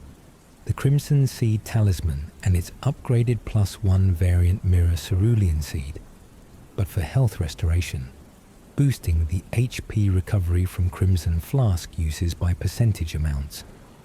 Base Crimson Seed offers 20% additional health restoration, while the Shadow of the Erdtree +1 grants 30% extra healing per flask use, both percentage bonuses that multiply your flask's base restoration rather than adding flat amounts. This scaling creates compound benefits with flask upgrades, as Sacred Tears that increase base restoration also improve the absolute health gained from Crimson Seed's percentage boost. The Crimson Amber Medallion's Health Boost. The Crimson Amber Medallion series raises maximum HP by percentage amounts that scale with your Vigor investment, creating compound benefits for characters who invest heavily in the health stat. Base Crimson Amber grants 6% maximum HP, +1 offers 7%, +2 provides 8%, and Shadow of the Erdtree's +3 reaches 10% maximum health increase. These percentages multiply your total health from Vigor and other sources, meaning a character with 2000 HP at 50 Vigor gains 200 additional HP from the +3 variant, while a character with 1000 HP only gains 100. The Cerulean Amber Medallion's FP pool. The Cerulean Amber Medallion series raises maximum FP by percentage amounts that scale with mind investment, providing increasing FP pools for spellcasting builds. Base Cerulean Amber grants 7% maximum FP, +1 offers 9%, +2 provides 11%, and Shadow of the Erdtree's +3 reaches 12.5% additional FP. These percentages multiply your total FP from mind and other sources, creating larger absolute gains for characters who invest heavily in the spellcasting resource stat. The Viridian Amber Medallion's Stamina Gift. The Viridian Amber Medallion series raises maximum stamina by percentage amounts that scale with your endurance investment, creating compound benefits for characters who rely on sustained offensive pressure or defensive blocking. Base Viridian Amber grants 11% maximum stamina, +1 offers 13%, +2 provides 15%, and Shadow of the Erdtree's +3 reaches 17% additional stamina. These percentages multiply your total stamina from endurance and other sources, meaning characters with high endurance investment see larger absolute stamina gains than those with minimal investment. The Claw Talisman's Jumping Strike.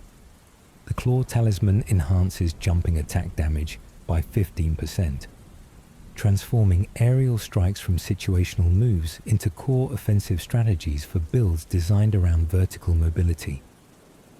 This 15% damage increase applies to all jumping attacks regardless of weapon type, creating universal value for any build willing to incorporate aerial offense into their combat rhythm. The talisman synergizes particularly well with heavy weapons whose jumping attacks deal massive poise damage, potentially staggering enemies with fewer aerial strikes than ground-based attacks would require. The Lance. Talisman's Mounted Combat. The Lance Talisman boosts attack power, while mounted on Torrent by 15%, specifically enhancing the mounted combat playstyle that many players abandon after the early game. This 15% increase applies to all attacks performed from horseback, making Torrent combat viable throughout the entire playthrough, rather than just during outdoor exploration against minor enemies. The talisman encourages aggressive mounted hit-and-run tactics against overworld bosses and enemy groups, creating high-mobility combat that leverages Torrent speed and double jump to avoid retaliation. The Curved Sword Talisman's Counter Power. The Curved Sword Talisman enhances guard counter-attack damage by 20%, transforming the defensive counter-attack mechanic into a primary damage source for shield-using builds.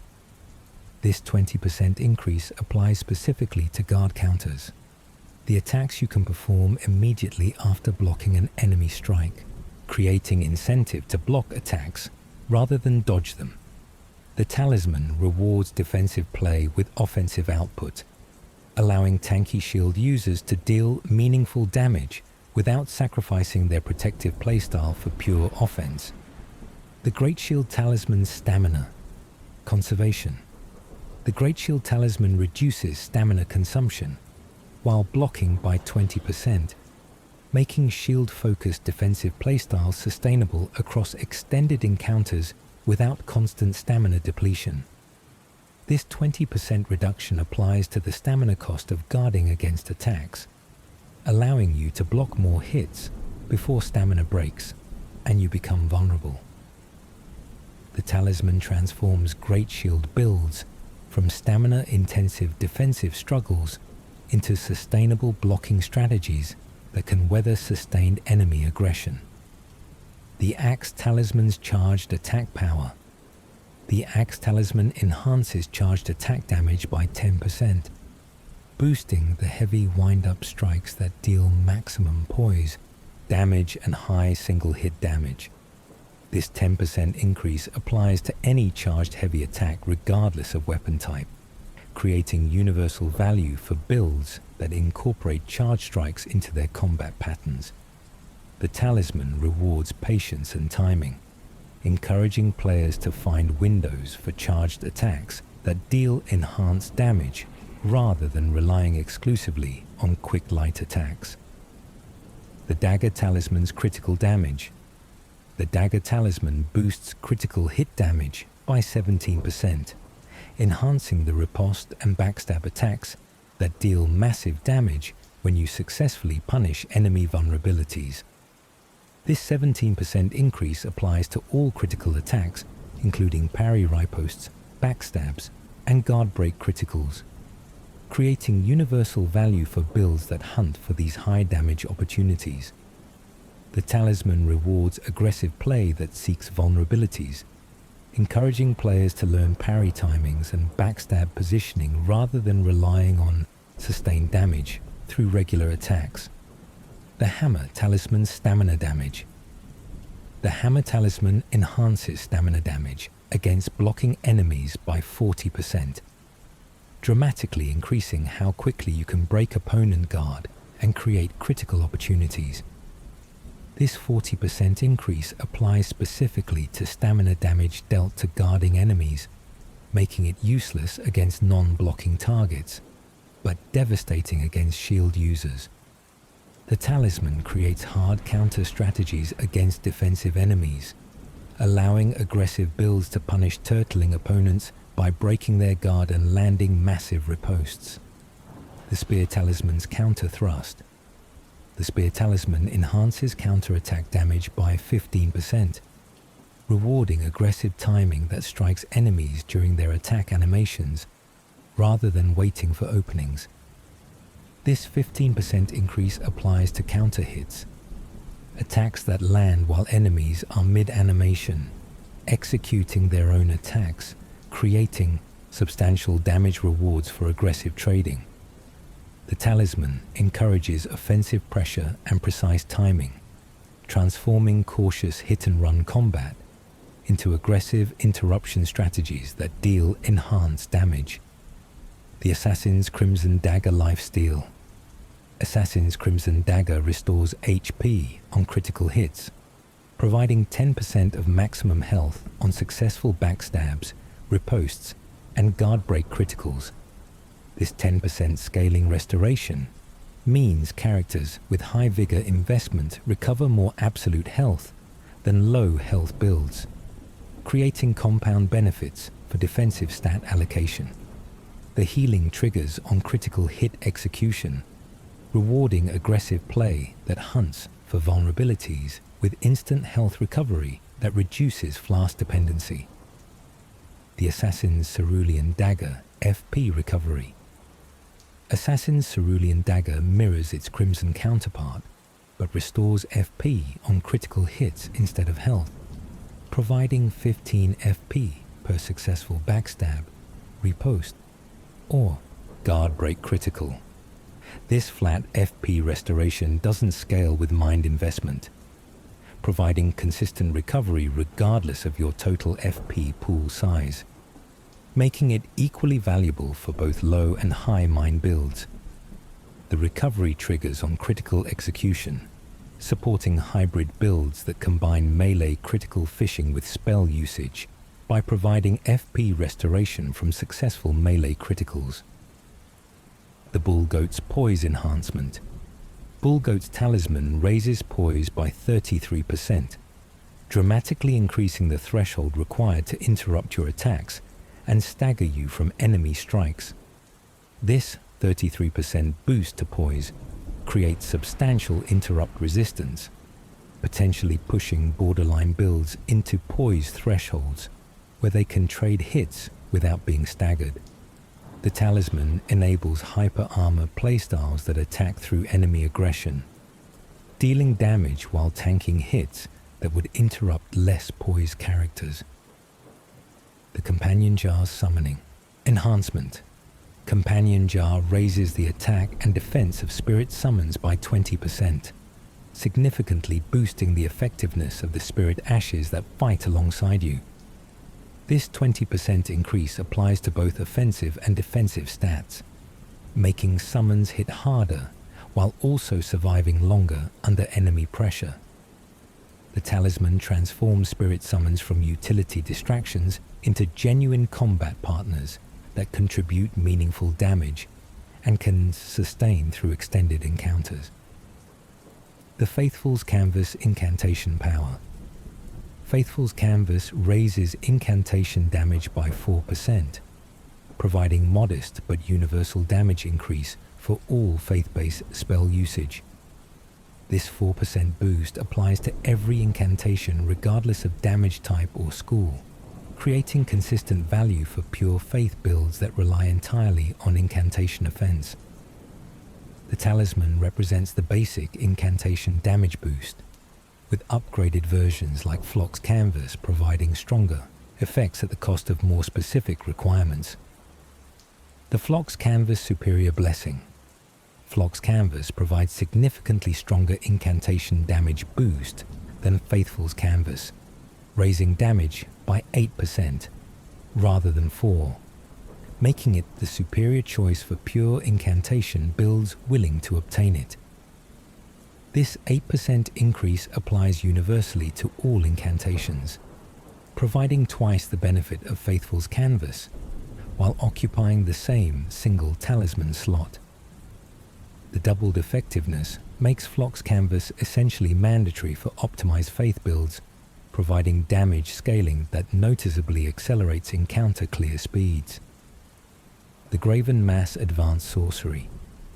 Graven Mass Talisman raises sorcery damage by 8%, providing the same superior damage boost. For intelligence builds that Flock's Canvas offers Faith users. This 8% increase applies universally to all sorceries regardless of school or damage type, creating consistent value for pure intelligence builds. The talisman represents the upgraded sorcery damage option, surpassing the basic Graven School Talisman's 4% with double the effectiveness. The Magic Scorpion Charm's offensive risk. Magic Scorpion Charm boosts magic damage by 12%, while increasing magic damage taken by 10%, creating a risk-reward trade-off for aggressive intelligence builds. The 12% outgoing damage increase applies to all magic damage sources, including sorceries and magic-infused weapons, while the 10% incoming magic damage makes you more vulnerable to magical attacks. This creates interesting decision-making about when the offensive boost justifies the defensive vulnerability. The Godskin Swaddling Cloth's combat healing. Godskin Swaddling Cloth restores HP with successive attacks, providing healing over time as you maintain offensive pressure through rapid hits. The healing triggers after landing multiple successive attacks, creating sustainability for aggressive builds that can maintain hit streaks. The restoration scales with attack frequency, rewarding fast weapons and multi-hit combos with more frequent healing procs. The Lord of Blood's Exaltation. Hemorrhage Power. Lord of Blood's Exaltation raises attack power by 20% for 20 seconds when blood loss triggers nearby, creating massive damage windows after successful bleed procs. This 20% boost applies to all damage types, not just bleed, making it valuable even for builds that trigger blood loss but deal primary damage through other means. The nearby trigger condition means you benefit from your own bleed procs or from allies triggering hemorrhage. The Kindred of Rot's Exaltation Scarlet Power. Kindred of Rot's Exaltation mirrors Lord of Blood's, but triggers on Scarlet Rot application instead of hemorrhage, raising attack power by 20% when Rot procs nearby. This 20% boost lasts 20 seconds and applies to all damage types, creating similar build potential around Rot application, as Blood Exaltation provides for bleed. The talisman rewards builds that can reliably trigger Scarlet Rot through weapons, spells, or items. The Twin Blade Talisman's multi-hit enhancement. The Twin Blade Talisman enhances the final attack in successive attack chains by 45%, creating massive damage on the finishing hit of combos. This 45% boost applies specifically to the last hit when you've chained attacks together, rewarding sustained offensive pressure with explosive finish damage.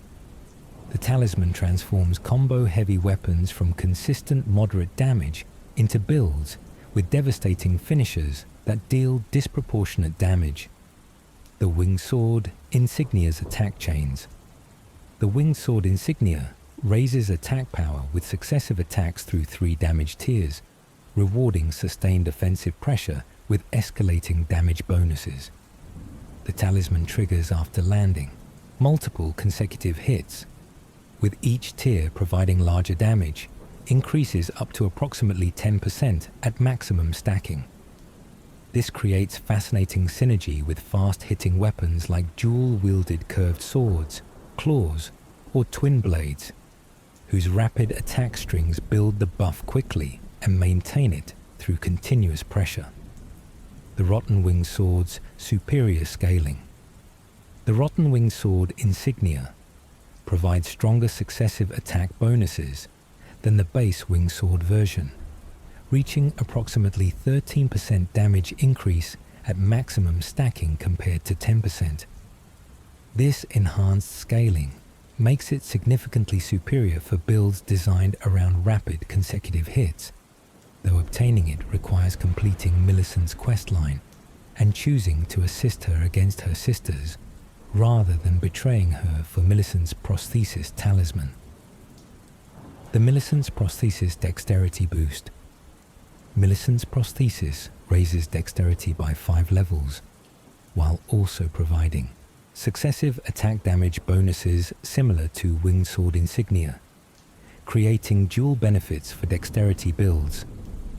The 5-point dexterity increase provides substantial scaling improvements for dex weapons, while potentially meeting stat requirements for equipment, and the successive attack bonus stacks with other attack-enhancing talismans for multiplicative damage.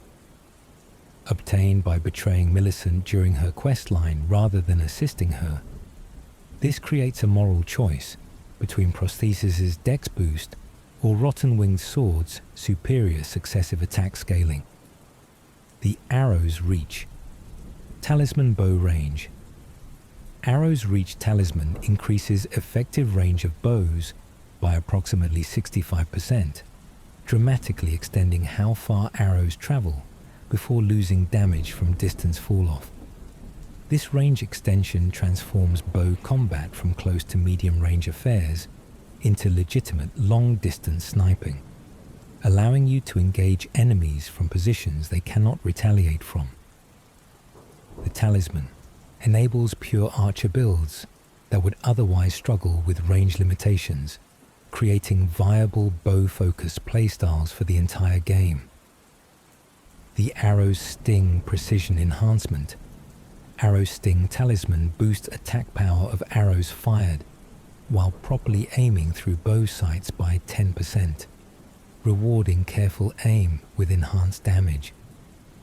This 10% increase applies specifically to precision aim shots using the aim function rather than quick fire shots, encouraging patient accuracy over spray and pray tactics.